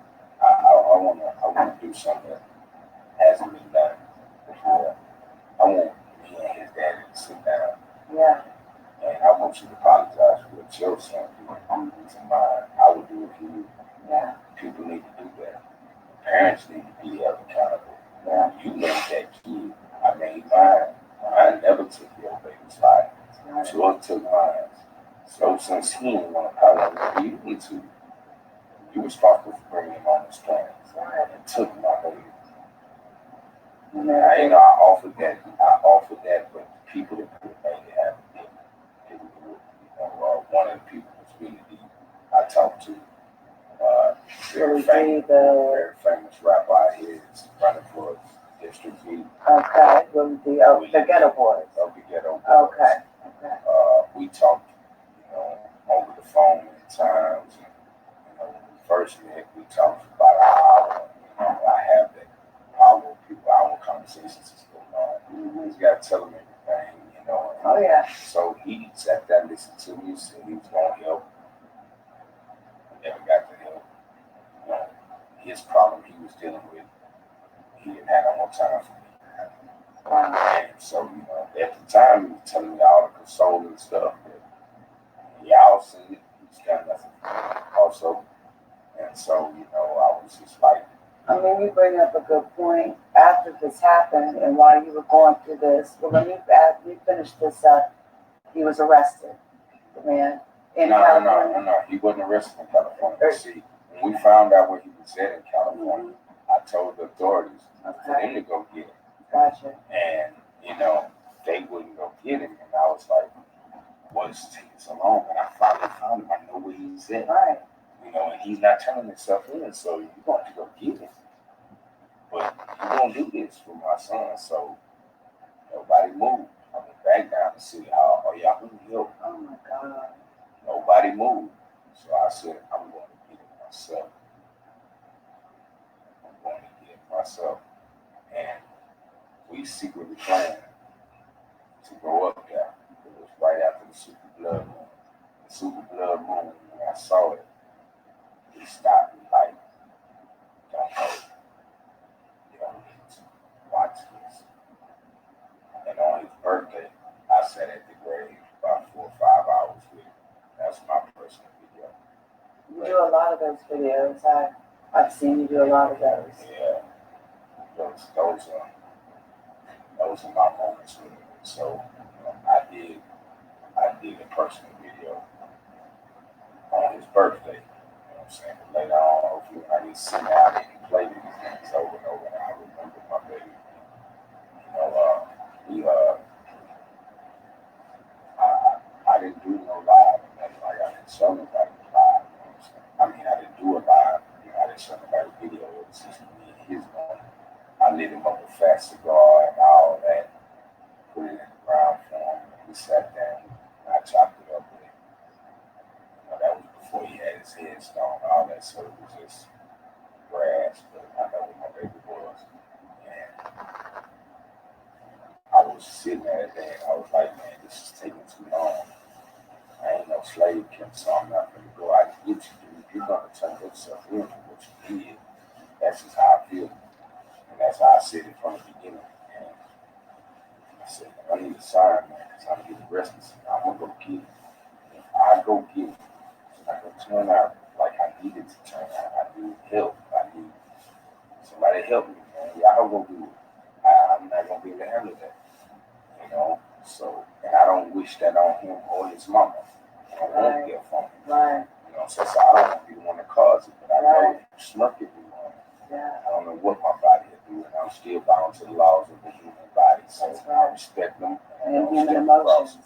Emotions cause you to do anything, and you have to be careful about that. Don't put yourself in that temptation. And so, you know, I was begging, and would not find a suit. I'm just gonna go. And I was out there with him, showing up with Super Blood was coming. And I was out there, I stood outside there, and I looked at it. It caught my attention. And my neighbors was like, hey man, you were right. I was like, I got my sign. I was like, what sign? I was like, y'all know my son got killed. And yeah. And I was like, we ain't found the killer. And like, yeah. I said, y'all remember this, mark my words. The Super Blood Moon is my son. It's telling me my son killer is about to do what I asked. He's gonna turn himself in on everybody, turn himself in. Even everybody else wants. Like, he don't turn himself in. And he's ran all the way. Yeah. This is a case he ain't gonna never get out. Ain't nobody doing that. We just telling myself, watch. And 4 days later, about 3 days after the blood, 4 days after the birthday, I got a call from the district attorney, and I've been calling them so much because the district attorney changed like 4 times. I've met each one of them as they tell, oh, it's a new one, how you doing? I'm such and such, yeah, that's my son, and this is the case, and yeah, you need to get on top of it. Did any of them know about you when they changed? Like, did they, one district attorney who left tell the next one that came in about you? Because I had to retell the whole thing. Hey, like, what? And I'm like, did they tell you about the friend? And they're like, okay, well, this is what happened. I don't care. I will tell you over and over and over again because I'm not going to get tired of telling you what happened to him because it's not going to change. It happened. He's not gonna change. There ain't gonna be no time ever where it took back. So he turned himself in. And he turned himself in. They called me and they told me first. They told me if he turned himself in, we're gonna call him. Somebody called me before and was like, "Hey, the guy turned himself in," and I was like, "What?" Are you willing to say his name? Yeah, Brian Green. They were like, Brian Green. Brian Alfonso Adonis Green. He said, Brian turned himself in or he's in custody. And I was like, what? And the whole family started cheering. I was like, y'all calm down. We don't got no proof of this. They just said something. And I called the district attorney. Is this man in custody? Like, nope. Like, I promise you, I'm going to call you as soon as any agency pick this dude up. He owned it. They were getting tired of me from the city hall, calling all the people. Oh, yeah. And so I was like, all right. Sure enough, I thank you. They called me first and told me, Mr. Thomas, Brian Alfonso of Bonnet Green has just walked into the sheriff's building downtown Houston with his attorney. Wow. On his own. He turned himself in. So he came with his attorney. Oh, yeah, he came. He already lawyered up. Right. Which He had means- lawyered up from the beginning. So he wasn't talking. So have they been able to even interrogate him? When we found his car, the second day, when they found his car, they had his car impounded. Wow. They never released it back to him. They called him and told him, hey, man, we have this car. It's yours. Right. We need to talk to you about murder. He had his attorney call, and the attorney called the detective and told him, if you have any questions, talk to me. And how old is this young man? At that time, he was 20. Now he's 22. So what job would he have to hire an attorney? Thank you. His family has it. Exactly. And that's why I was trying to combat money. Yeah. Like, okay, well, shit, I'll get a private investigator. I'll find out everything, but I couldn't beat their money. And So they that's got something. a good lawyer, baby. I have to tell you, his lawyer, now watch this.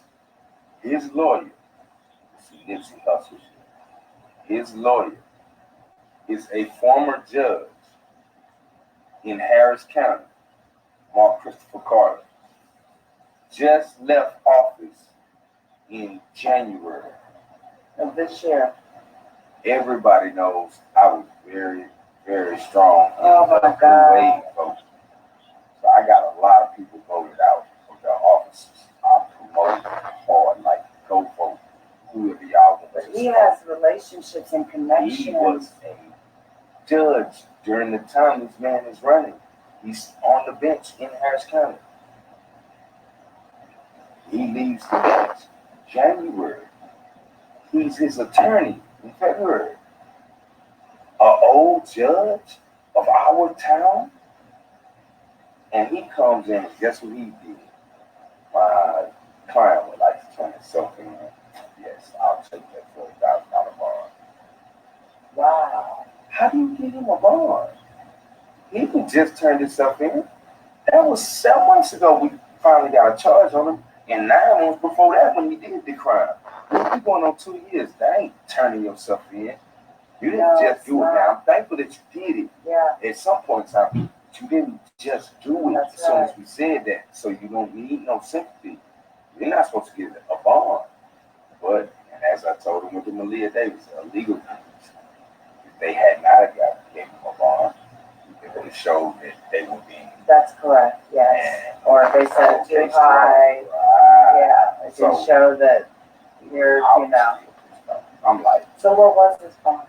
$40,000. It was for murder. For murder. a first-degree murder. Usually that's a no bond. Right. And you've been gone so long. Yeah. Well, they did that, and I was like, they're going to give him a bond. He's going to make bond. So that's when I went to the bond. But, you know, Harris County Bond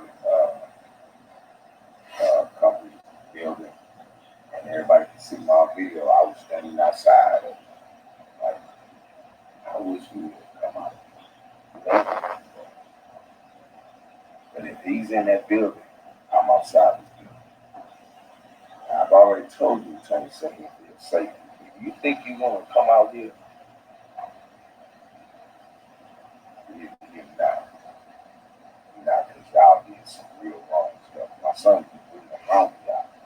Y'all took his life, and I know. So he didn't make it. Of course, he stayed in that. He's still in there to this day, even though they lowered his bond from 40,000 to Really? 30,000. Wow. So his lawyer actually petitioned the court and got it.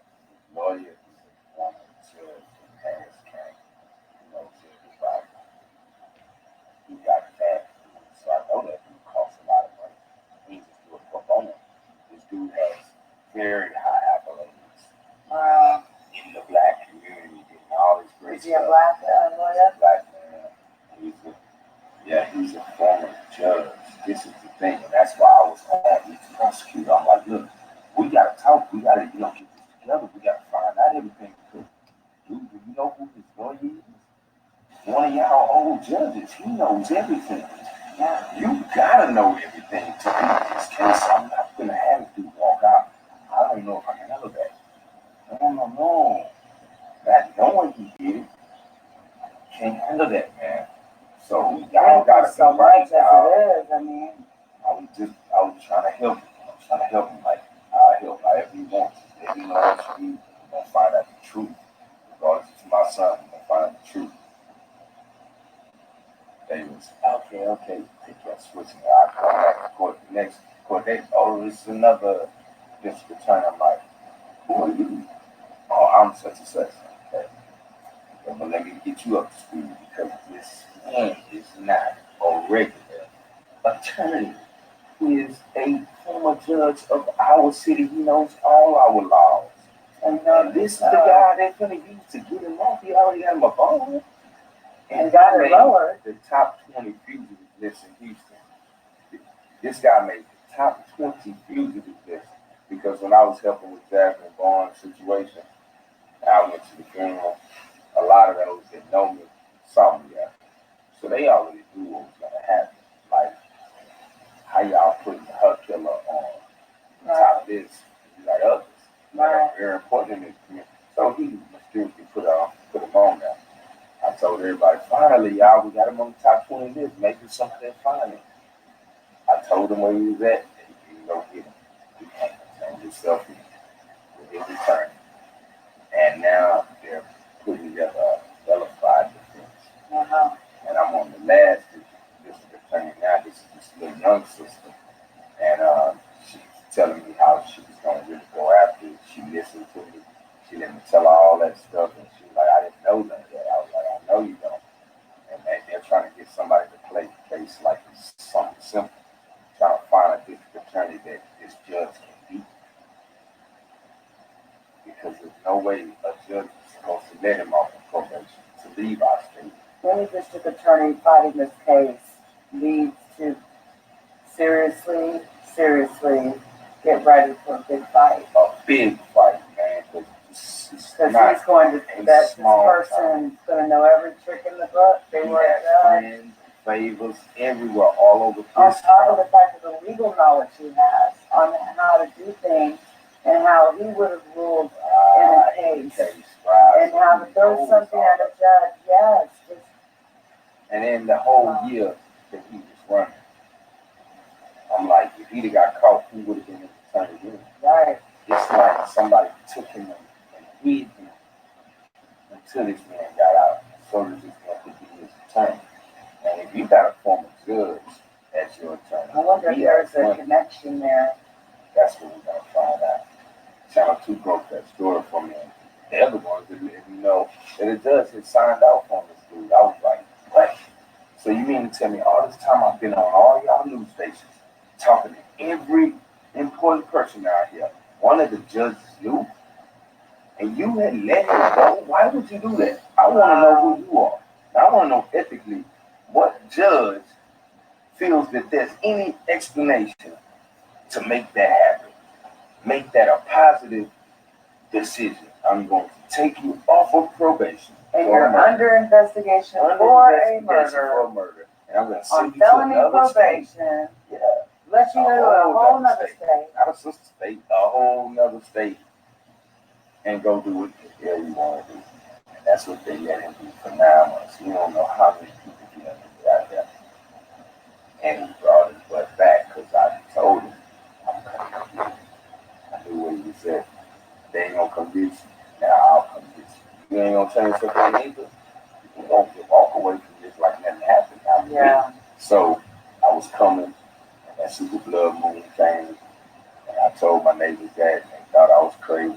Showing up 3 days later, they told me everybody was tripping like, for real? I was like, yeah, but they gave them a bond. So, you know, it's like we get something good, but then it's another. It's always a setback. And I'm ready for them all. So I'm like, all right, cool. He ain't gonna make it. I told y'all he was gonna bond. I told y'all he was gonna turn himself in. And I'm telling y'all now, he ain't gonna make it. You're not gonna bond out. You're gonna fight that case from in there. You've been out here for 2 years. That was enough time. Now you'll fight it from in there. Everything will come out. So September, we finally got trial date set. Okay. When's the trial date? It's for September 20th. And that's actually when trial will That's start? actually right. We went through all the preliminary discovering of the evidence. They've given him everything. He's given him everything. They all have had time to see. And he's pled not guilty. Yeah. He's pleading not guilty. But this is the thing, September 20th, you know, that's the start. That's the official start. What a lot of people need to know is it doesn't happen as fast for a lot of people. Even though it's been 2 years, that's a long time for people. That's actually fast. Yeah, you're right. It is. And they tell you, man, like, a lot of people don't get a trial date. That's right. They They sit in jail sometimes 4 or 5 years before they go on trial. So, you know, it's a blessing. It's moving. But I've had to really, really press it. But there's also an advantage for the defense in doing that. What do you If the defense, and I don't know if that's the case, time pass by. the more the time passes by, more information comes out. Yeah. So you push it through faster because you're obligated to, you know, a speedy trial. A speedy trial. And sometimes there's a reason you want a speedy trial when you're a defendant. Right. Because you cannot be, double jeopardy cannot be attached. And that's what I was feeling like doing. And that probably is what they were doing. We need an excellent district attorney. That's why I went up to Tommorow. And you know, I have so many posts where I've asked the public. In my opinion, there should be 2 of them working together. For this case, because this is so big, and the defense is high power. Right. Y'all need, and that's why they want to be talking to them all. Because my plea would be to her, I need you on. Why don't you plead to her? You the head district attorney. They have brought a judge in. Them all. Disrespected this city by giving one of your top 20 most wanted fugitives bond. And even though the law allows that, we know morally that's not right. For us to waste so many resources in finding this dude, and then none of the authorities were able to find him. So all those resources is gone out the window. To find out that one of your judges let him go, sent him away to do Lord knows what in another state, violate other people's families, possibly, and then when he gets back, you let him think he could get out, and he has a judge, a former judge, who was a judge when he committed the crime, is now his defense attorney, and you're gonna put any DA on it, a new DA, no, you need your best, because he's coming with the best. And my son needs the best because he's the product of the city. You are to represent the citizens of the city. This is someone who committed a crime against a citizen of the city. So I need the best citizen attorney in the city, and that should be the head DA. So I don't know. I haven't looked it up yet. I don't know if the head DAs can actually prosecute a case. But they got senior DAs in there. Right. They got senior DAs in there. On it. They're supposed to be Like, hold on, let me get You this don't one just over put a here. newbie on Don't it. put anybody in there. No. And it has to be newbies because these people are not doing the proper steps. Yeah. Like y'all supposed to be talking to us. You're Yeah. supposed to be finding out what I know because I might know some evidence That's that right. changes the whole case. Yeah. If I can prove to you that they were paid for this, that changes this whole And that case makes it to capital premeditation. murder. That's right. Right. And that changes the whole sentencing and all of that. That's right. And But the if death you don't penalty do can that, have a factor. you'll never know that. Yes. So what they're basically telling me is you're gonna have to pick which one you want. Either his friend who set him up Come or the on. one who killed him. Both. We gotta use one. No. And they're saying we gotta use one to get the other. Because right now the only witness is your son's friend. If your son's friend is the one who set him up, we can't use him to get the one who killed. Man, that's a horrible position. And in me, I'll tell you, I can still tell you, I told him straight up, he was friend. That's a lot of people wouldn't understand that. Yeah, what you did to my son, that's done. That's over. You did that.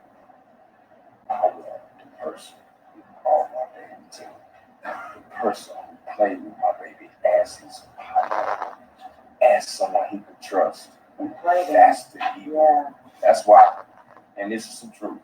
This is some real truth. A lot of people might not understand it, but they will in their right time. I ain't mad at white folks putting us in chains. I'm mad at the nigga who sold it to them. My own. That's my enemy.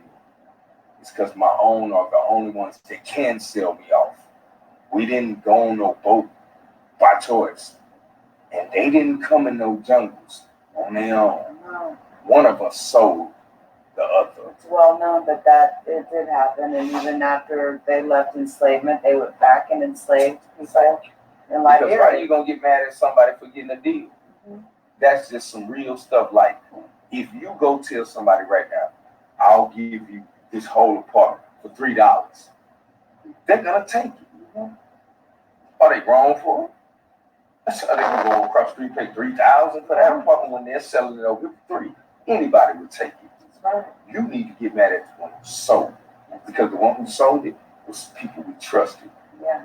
And those are the people that you have to hold accountable when they misuse your trust, because your trust is trust. You give it up.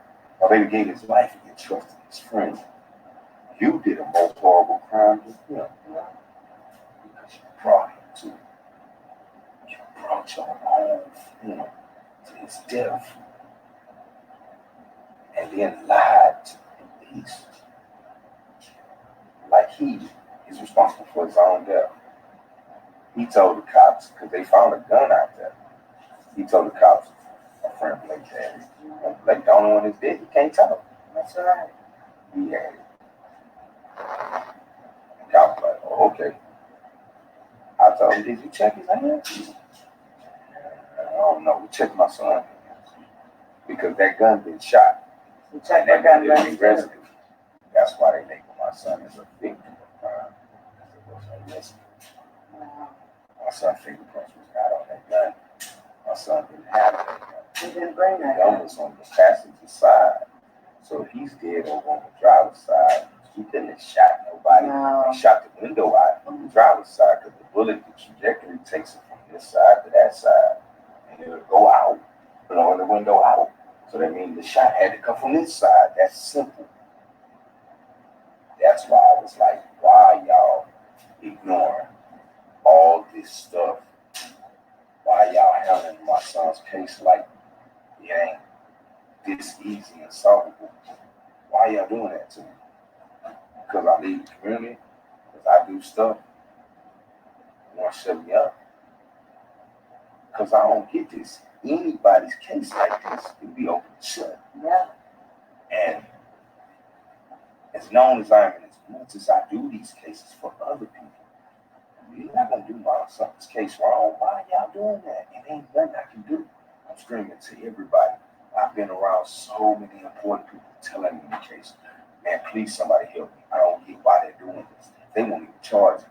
They won't even go pick him up. Now they're going to let him out. Now they won't even get a good attorney. They're not doing nothing. They won't work with me. y'all trying to throw his death away. Like y'all, like it's over. Which one do you want? Him or him? I say, well, I really want the friend. Like you knew He him? actually, yeah, the little boy actually came up to the hospital when my father almost died. My father, he came up there with my son. They were like shadows. You see him, you see him. And, you know, I used to get these eerie feelings with him. But I would tell my son, like, just be careful. Watch this. You gotta be careful. Your own people put you in chains. And they still will do it if they give you the right price. Your life is not valuable to you. So please watch your own people too. Let all people be judged. Let all people choose what side of life they're going to be on. And let all people show their choice. And let them be judged off of their choices. Because what you choose, he ain't going to choose. Just because y'all the same or look the same don't mean it's going to be the same. So you can't punish me if he chose to do it. And I didn't. So we have to choose and let everybody demonstrate themselves. There ain't no more just because we look alike, we on the same side. We're not. And from the beginning of our hair, that is the truth. It was your own kind that did that. And still, if you some of your own kinds. Chinese kill Chinese, Mexicans kill Mexicans, white kill white, black kill black. Nobody care. They be after the money or whatever they feel is important for that situation. So it was just pissing me off that, you know, they were acting like, you know, nothing happened. You know, you bring up a good question that I have. What kind of support did you get after all this happened? None. Absolutely none. From like friends all and the people you've known. that I knew. You've done so much for the community. All the politicians. I'm finna drop names. Muhammad, E.A. Devin, Sheila Jackson Lee, Jesse Jackson, and Sylvester Turner. And just about everybody on the board except for Brother Travis, Sister Edwards, and Brother Christie. That's my team. That man, that Colonel Sanders looking brother, and I heard our story up there. He was dead in his pocket right there. Pulled out $70. Paid our parking ticket because I got a parking ticket because I went over because they put me at the end of the list. He paid it. He was like, I wish I could do more, but that's real. That's you asked me. That's how we're supposed to do it. All right, with the rest of y'all. Y'all don't even got to do it. Y'all can tell some of these people for years. They know me personally. I gave all of them my son's obituary, like I gave you. Each one of them got it personally from me. His name is a story, please help me. I said, well, can you help me legally? My cousin, my real cousin, my son's cousin, is Councilmember Jarvis Johnson. They look at my feeds from this past weekend, our Thomas family reunion. We showed a lot of our pictures. And I did a video to show it. Look on those pictures again, and you'll see us all at the family reunion next to MRG. And he came right next to my grandma, dad, all of them. He wasn't a politician. He came as cousin. He's our cousin of the Syrian nation, Jarvis Johnson. And I've called his office some of his secretary knows. I said, would you please tell me it's his cousin? And this little boy who's dead is his cousin. His cousin. Jarvis, your cousin. I need you to say something to the world now to give me some help. That's all you gotta do. This your little cousin. This your little cousin who met you at the family reunion and liked you because you had on suits. Wow. This is your little cousin, man. Can you please call me? Oh, he's out of town. And when he get back, and he said he's gonna do this. I'm waiting on him to call. Still ain't heard from him, bro. Family, right? So, Asked him. Nothing. Begged his office. Nothing. He out there getting awards. Oh, he going out of town. They're giving him this award. I'm like, I heard about that. I mean, but still, you just hit these me people when you even get back. speak on it, that they wouldn't even say anything. Rodney Ellis, the county commissioner, talked to his office many times. They would not put him on the phone with me. Would not, for some reason, it seemed like they won't give him the message because he ain't said nothing back neither. And I ain't talking about 1 or 2 messages. This was 2 years. I get on people's nerves. I call daily. That's why I couldn't work. I couldn't do a lot of stuff because phone calls take hours. And you have to tell the story over and over again to catch their attention to see that it's important. Hours. Start at 7 in the morning. By the time I look up, it's 8 at night. I mean, we've been going all day. No time. Right? I just in one little setting. This is the reality. So I had to do that. And I gave everybody opportunities. Like, so who are y'all picking and choosing to give honors to, man? Because I don't get it. This man is a high schooler, finna go to college, beginning of his life, did everything right, never had an interaction with the laws. None of that. You know how they lie and say that we as black men can't make good kids that don't follow in their footsteps? Well, my baby didn't never go to jail. He ain't never get in trouble with the law. No problems. So that's a lie that my son showed to the world was not a truth. He proved it in his life. Y'all can't honor him. Show the rest of the kids if y'all do right, we'll honor you. His father does so much good stuff in the community. Gotta honor his family. They're deeply rooted. Let's honor this. And that's one thing we haven't told the viewers that I know they're wondering about what you do in the community. We've mentioned it, but you know, we really haven't elaborated on it. I think it's important they understand because it's going to make them understand why this hurts so bad that you did not get the support. Well, if y'all look back and y'all look at Cornell X, every time you look at one of those interviews, I'm that dude that was standing next to him in the red beret in the full Black Panther uniform. I am the Supreme General of the new Black Panther Nation. Our units cover Greens Point, and I'm also over the Southern District. And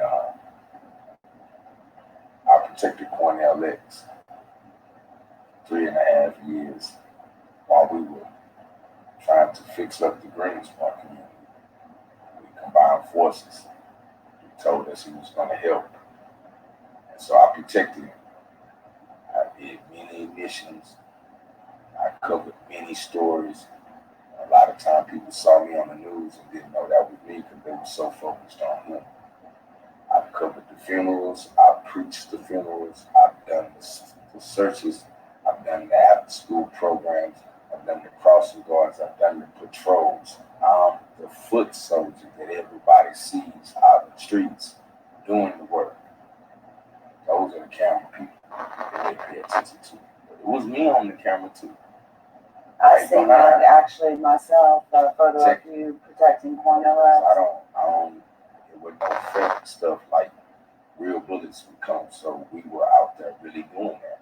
On for them cameras, we were out there to really protect. But that has been my job, and that's what I was doing, fixing up my community, where I live, where I was raised, all over.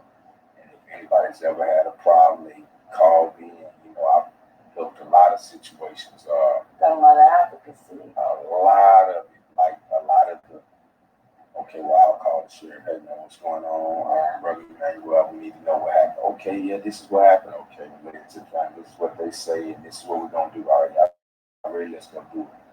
A lot of that don't go to the news. It don't go to the public. People like Cornell get the credit for it. My punishment. It's my punishment for it. You know what I mean? That's the other thing that's talking to yourself is feeling guilty. That's one of those. Oh, I can see it. Not easy. I know. reason, I could have accepted murder. You know, I could have accepted cancer. I could have accepted anything that you can have no choice of. But that way, I'm so glad I met you, man. I'm so glad. I just really, honestly, I think this. Sometimes I want to shut up. Sometimes I don't want to talk. And sometimes I start talking. I tell everything. That's what I'm saying. Like with second wind and staying woke, it's like I get sleepy, he get woke. So he and that's what I mean. That's just what I would think. It's just how I'm going to explain it to myself. That's why the way to therapy, you know, it's just so. And really, in truth, I've been pushing this to its completion. And I feel like I can't go to sleep yet until it's all done and the completion of this trial is done and the sentence is done. I get to say what I need to say to myself. Then, maybe, oh no, I know I'm here. And I will go because it's already done. What is done to them, they will held accountable for it. And we'll honor it the rest of our life. That's it. That's all we can do in these situations. It's true. And I've never seen a more dedicated father than this man in my life. I mean, it's just amazing to me. I've never seen anyone like you. Ever. It's just amazing to me. It's like stuff that I would do if it was my child. But you just got a certain way about you where you just ain't gonna, you're not gonna take no bull crap. You ain't trying to hear that. This, that, and that's, I mean, I'm the same way. But it's just, like, we don't have many men that are like that. And it's so refreshing to sit here and witness this. Although it's not refreshing to witness it in the situation that it's happening. But you can apply those good traits that you got in other areas in your life. Which you already do, I can tell. That's very,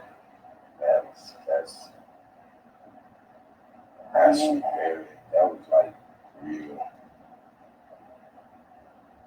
good. Those statements, though, I be wishing he had. Like I wished somebody would one day say it in front of him, like, good dude. So he can do. I know he knew it, but I wanted him to hear it. Somebody else chose to say it on their own. But too many people start doing shit when it's too late. They give you all that stuff when it's too late. They'll say those type of things. And it's like, I don't mean no disrespect. I'm not thankful for you saying that. It's like I hate hearing that. I'm saying, because like I told you, the one I did it all for, I want you to fucking see it. Oh, let's see this video. I don't know. I want to talk about my baby. I need them to see it. That's reality. Like, Regardless of whatever went on when you was growing up, whatever type of father you was during that time, you couldn't take it's that back, you know. It's the same.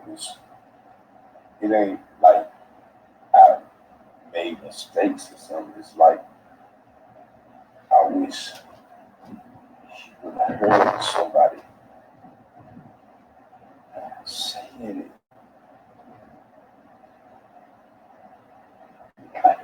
hear it so much now. And when I wanted to hear it, I couldn't. But I ain't been no different. I ain't been no different.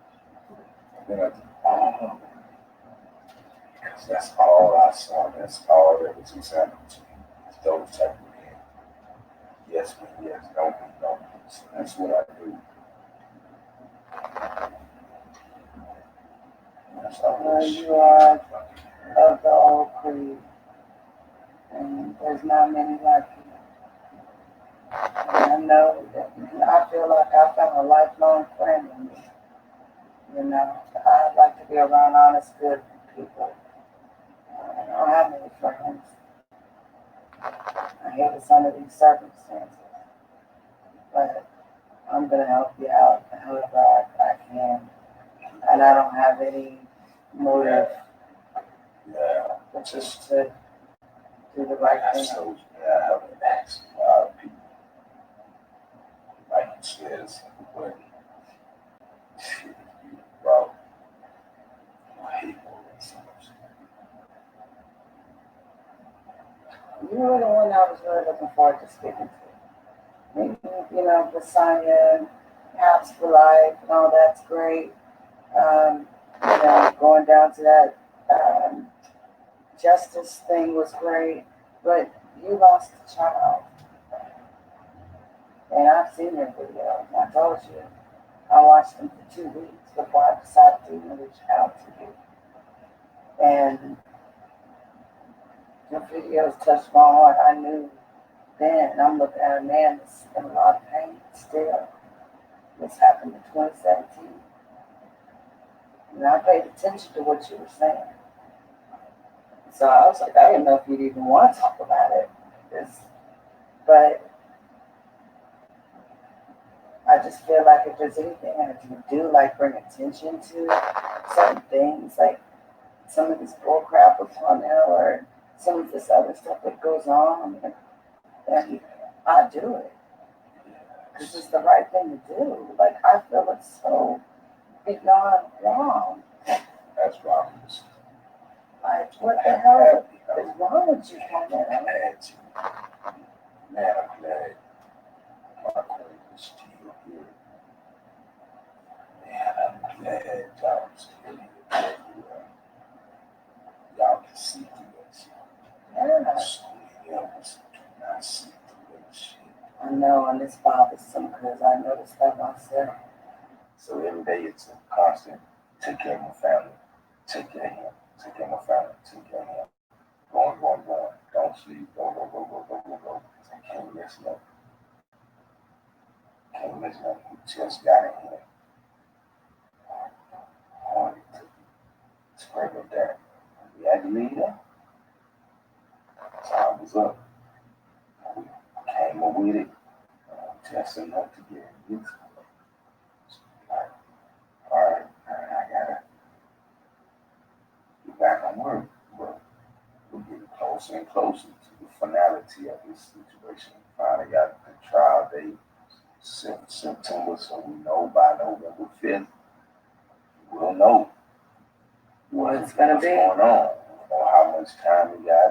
If he's going to plead not guilty and... We'll know the finish of it. Yeah. Everything will just start September 20th. You know, a month at the longest. I ain't never seen a trial go over a month, but a month at the longest, it will all be done. So by his next death date coming up November 5th, we'll know what happened with his killing. And that's when I was like, well, we're at that point now, so now I got to get back into taking care of the family. My daughters, we're going to go back. She's going to go back to school. I've been up there to see her for the summer. I'm like, man, I just want to go and see her before she go back to school, man. And we just, you know, spend a couple days up there with her because she deserves it. She's like, man, you know, and I'm feeling like, I don't know, how am I helping somebody else? And I can't even help her now. But they're here. That's the only reason I can help. It ain't like I came from New York and came to Texas to help her live. She stays here. So, of course. And there were like people that came from all over. They did that. But just like I would hope, wherever my children are and people that are there would help them. You know, that's how it goes. So I was like, you know, I'm helping because that's what we do. That's the right thing. But I made it to that graduation. Turn back around, come back home, but I still made it. I made it there. I was proud of my daughter at school. I bet she was surprised. And all she wanted, you know, would be to come up after school for lunch, and I came. And I gave her what she wanted. And she was like, "Dad, just, you know, you want to come down after summer, come up here." And I'm like, "Yeah, I got you. Somebody want to come and see you. So we spend some time with Daddy. I know what you want to do. You know, like, she wants to talk about her brother. She wants to really get into it without us having to, okay, Daddy gotta leave right now. Yeah. Go back on the plane right now. Like a rush. You know, that's why I was like, I just need 5 days. See, that's enough time for y'all to all cry, all that. Y'all might want to go to a therapist. Absolutely. You know, all type of things. Figure out how you're going to go forward with this. Right. I know where they're going to go with it after I leave. When I'm coming back, they got to stay there. I need to leave them with a program they can continue to work to keep that therapy going. But if I can't even address this, I can't even do this because finances hurt. But I did so much work for everybody else. I got to stop. Like, I have another day. But still, they're having this stuff. And this is true. This is someone else saying this about the person. This is what death brings out on sin and serving. They have to suffer what somebody else did. Had that boy hadn't did that to my son, I wouldn't be like I am right now. And I'm damn sure be different to my daughters. We wouldn't have to be going through no therapy. I wouldn't have to meet people up there. So, you know, it's just everything would have been different. But it's not. It's a life altering thing. That's all I wanted. So no, this I want to say this first off, and I know my followers are going to be saying this in the comments. I appreciate you even talking to me about such a sensitive topic and being able to open up to me and talk about it with me and as open as you have. For that, I really thank you and appreciate you, and I respect that. And you know, anything I can do to help, you just let me know. I mean, me and my followers are definitely support you 1,000,000%. And I'm really, again, I know that people say this, but I really am sorry about what happened to your son. And if there's anything I can do to help with this case, to expose anything that comes along, to put the news out there, you already know all you got to do is call me. damn it. Oh, well, I'm not done. I know you. I'm not done. That's what I'm saying. There's a funeral director I want to find. Oh, we going. Oh, yeah, we going. And we still got to talk about that. And, you know, so I've got to come back down. I know, that's what I'm saying. We literally, when I say it to y'all, me and Emmanuel have been talking all day, okay? What time is it? Was it 2 in the morning, maybe? I don't know. It's late. And my car's having, it's 3 o'clock in the morning, 3:06. And my car's having issues. So I guess it kind of like everything happens for a reason. When I tell you that we have been sitting here talking all day, all night, his family fed me. I'm going to sleep here on an airbed. They're going to let me get some rest before I hit the road. Can't let her leave like that. I mean, that. Can't let your queen go out like that. I'm not letting it happen, man. She's going to get her a good nap, brother. And my husband appreciates that. You know, but we're not going to send her out there tired and stuff. We done fed her and got her feeling good and straight Southern hospitality. All day long. Love, this is our sister, so she got treated like that. So I ain't going to let her go out and fall asleep on the road. The reason, you know, I'm saying this is because we've been talking all day and I just feel like only halfway done through the story. There's so much more to talk about. We was going to go more in depth, but like I was telling my sis, like, it's been so much stuff. Yeah. I can't imagine how you have to keep retelling this over and over. And so I hope people will look at these videos so he doesn't have to do that. And, you know, buy the book when the book comes out regarding this whole experience, which I will be promoting.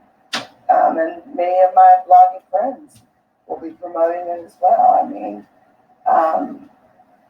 I see a man that is hurting, and you know, I'm going to give my own commentary, and I do that alone, but I can say that to you in front of you. And I see a man that is really fought for his son. And I wish we had more fathers like you, man. I do. I really do. I really do. And I appreciate you. I'm a product of greatness because I'm imitating what I saw. I'm only a product of the learned behavior. And so since I have great men in my life that imitate that, I have to do the same for others. And I'm saying that to say, so many times they say that we don't exist, but we do. And it's so many people. I wanted to say everybody, but I can say everybody. It's so many people. They think about it.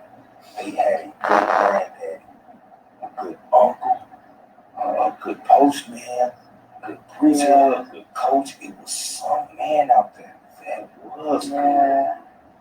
So we have to show them that they exist. They still exist. Yeah. They sometimes they carry a lot of weight with them. You'll be seeing them smiling and not knowing that there's a lot of pain on the inside. And it's pain you can't get rid of it. Like I tell you, they don't come back.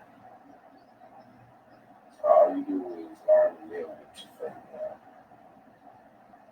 That's it. And appreciate them way more.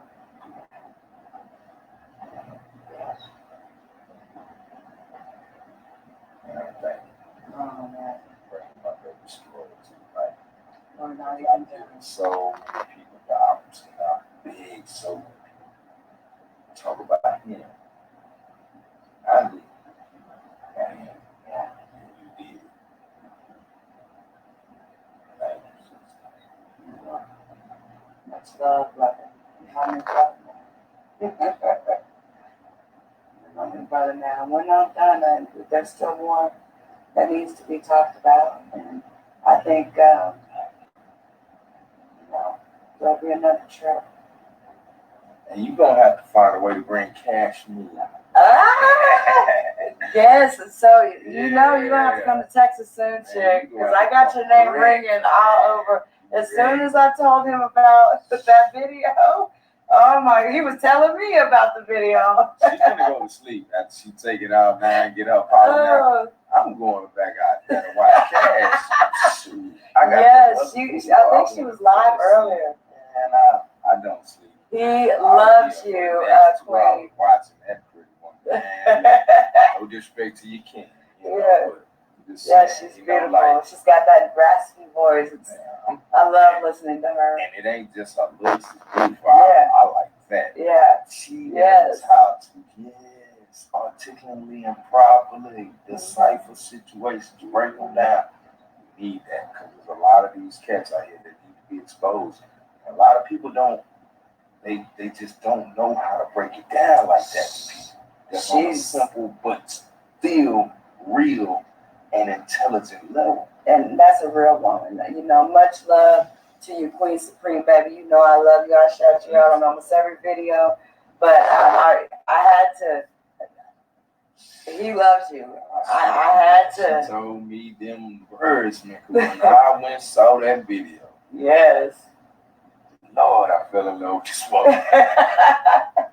I'm like, get him. Yes. I'm looking at the screen. I'm like, man, Lord, yes. And when she would break it down to the next one, break it down to the next one, break it down to look how you do. I'm like, yeah. How's he gonna say that there's no signs of sexual predators? Like, what the? I'm like, finally, Yes.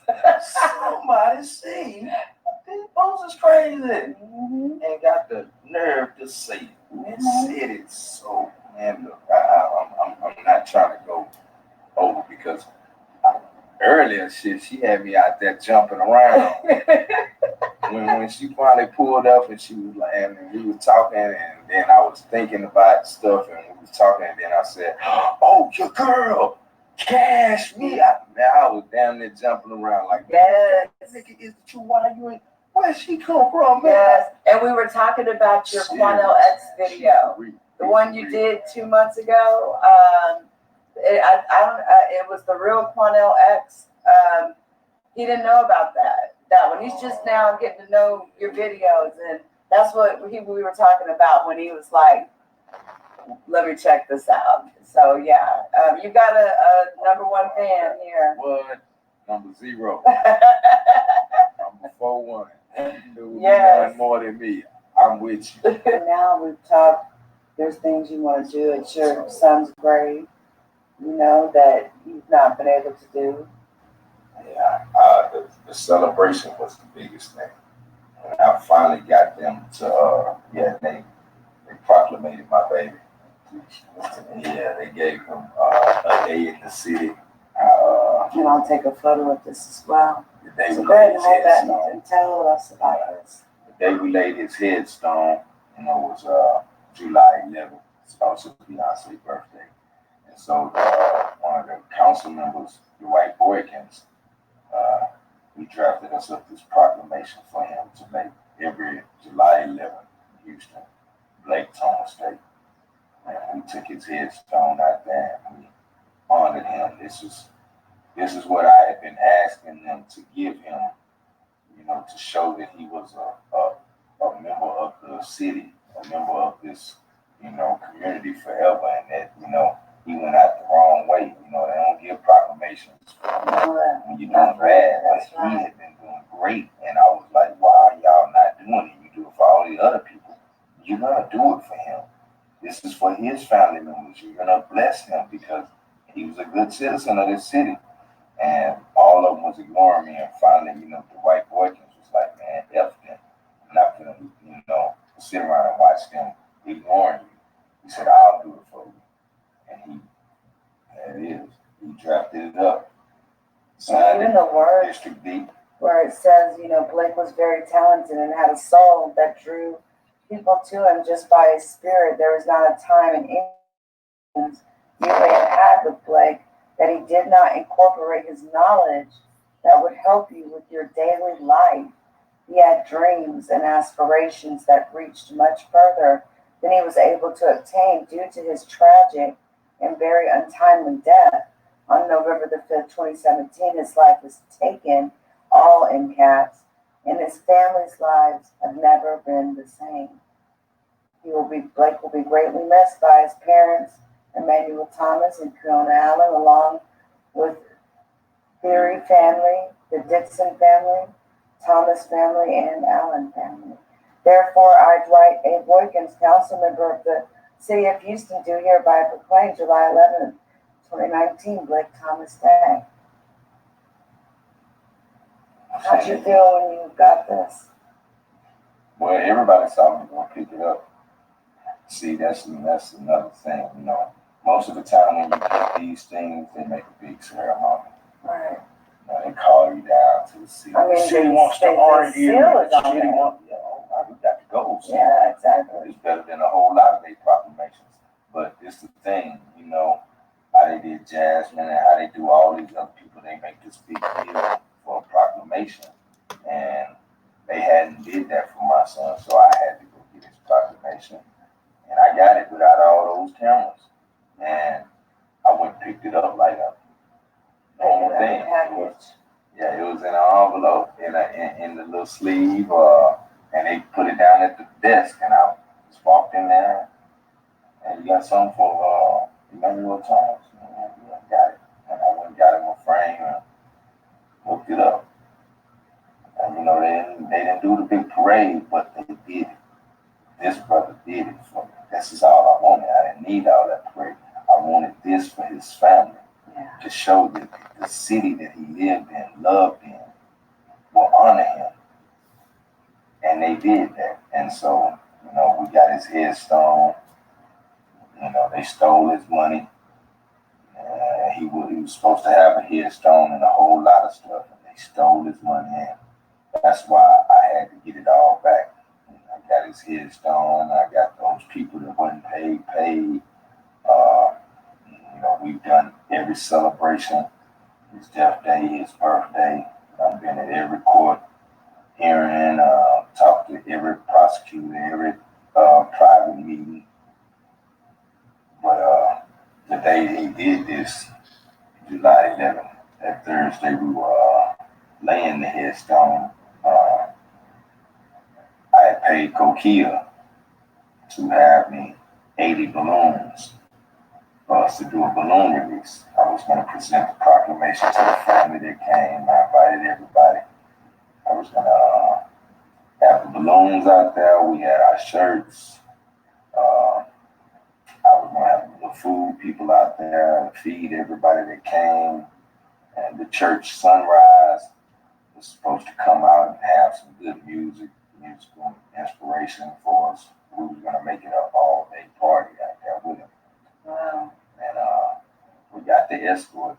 The white boy also gave us an escort. Got us a two motorcycle escort. Nice. We went across the city, shut all traffic down, bringing the king his throne. Nice. And when we pulled up, nothing was there. Nothing was there. Kokia brought nothing. No balloons. The church didn't show up. Of course, I knew the food didn't show up. But I called Kokia as soon as I pulled up. Because as soon as I pulled up, I was supposed to see red everywhere. Right. But that was his color. Right. So they were supposed to decorate the canopy that's right next to his grave, you know, with the balloons and all that. And then when we were done, present the proclamation. And you wanted it there when you arrived. When we arrived. Yeah. All that night, I asked them the night before if I need to come get them or anything, because I needed that. It has to. I need this to be, for me, I need this to be like what we didn't get to see last year and what I didn't get to be at. I need this moment to be like that. So I want to see this color when we come around that corner.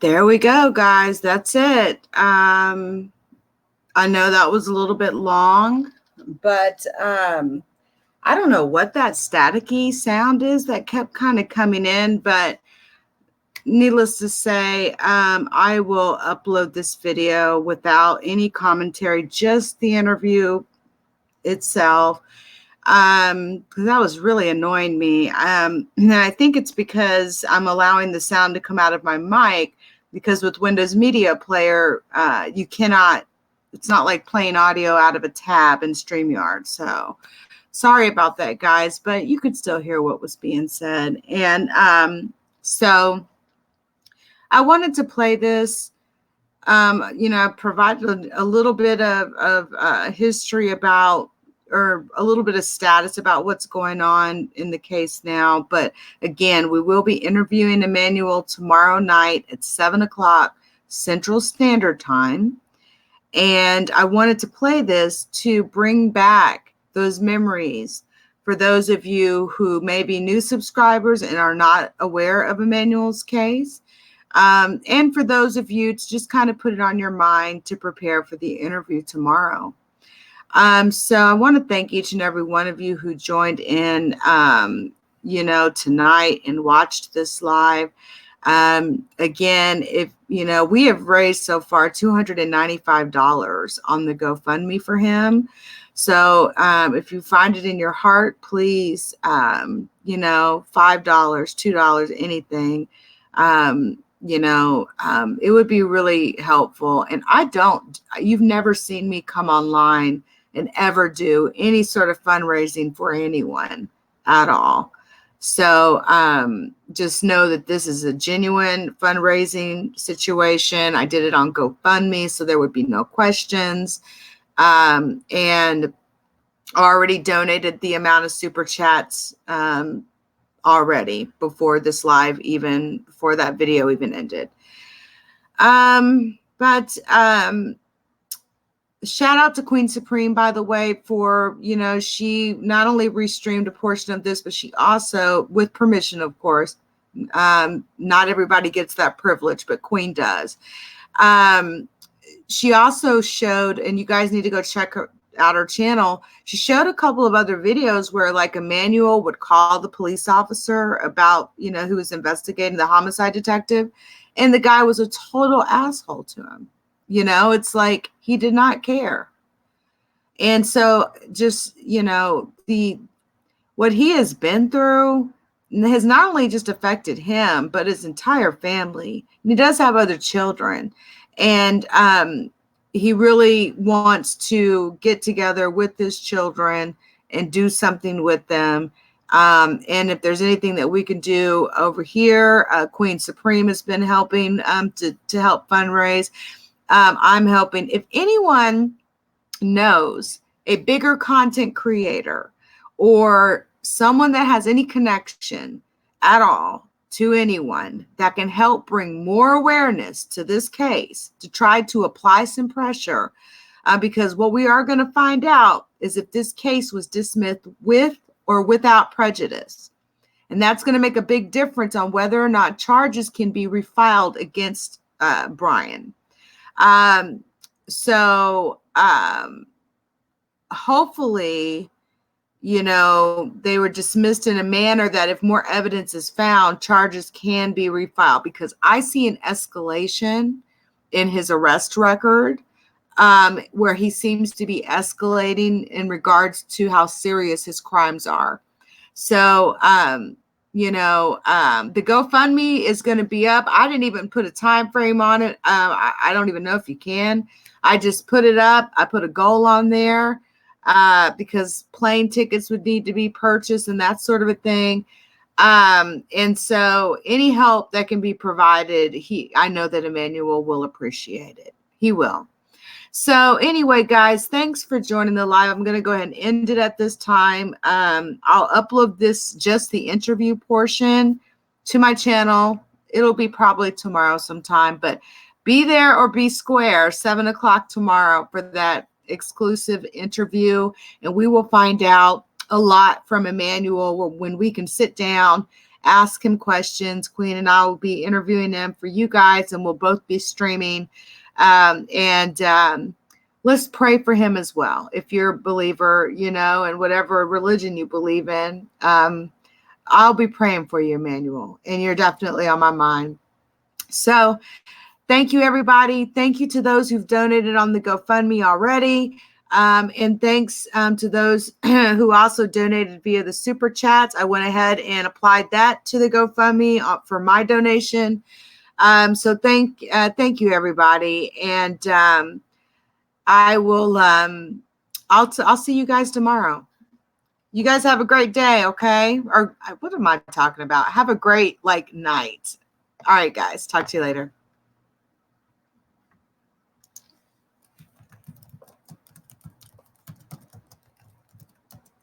Oh, before I leave, if you want to see part 2 of the interview with Emmanuel, where he discusses Quanell X, hold on, I'm putting this in there as I type. He discusses Quanell X, Coquia, because he actually grew up with Coquia. Who else? Brittany Bowens and Darian Vince. He has a lot of knowledge on the Malia Davis case.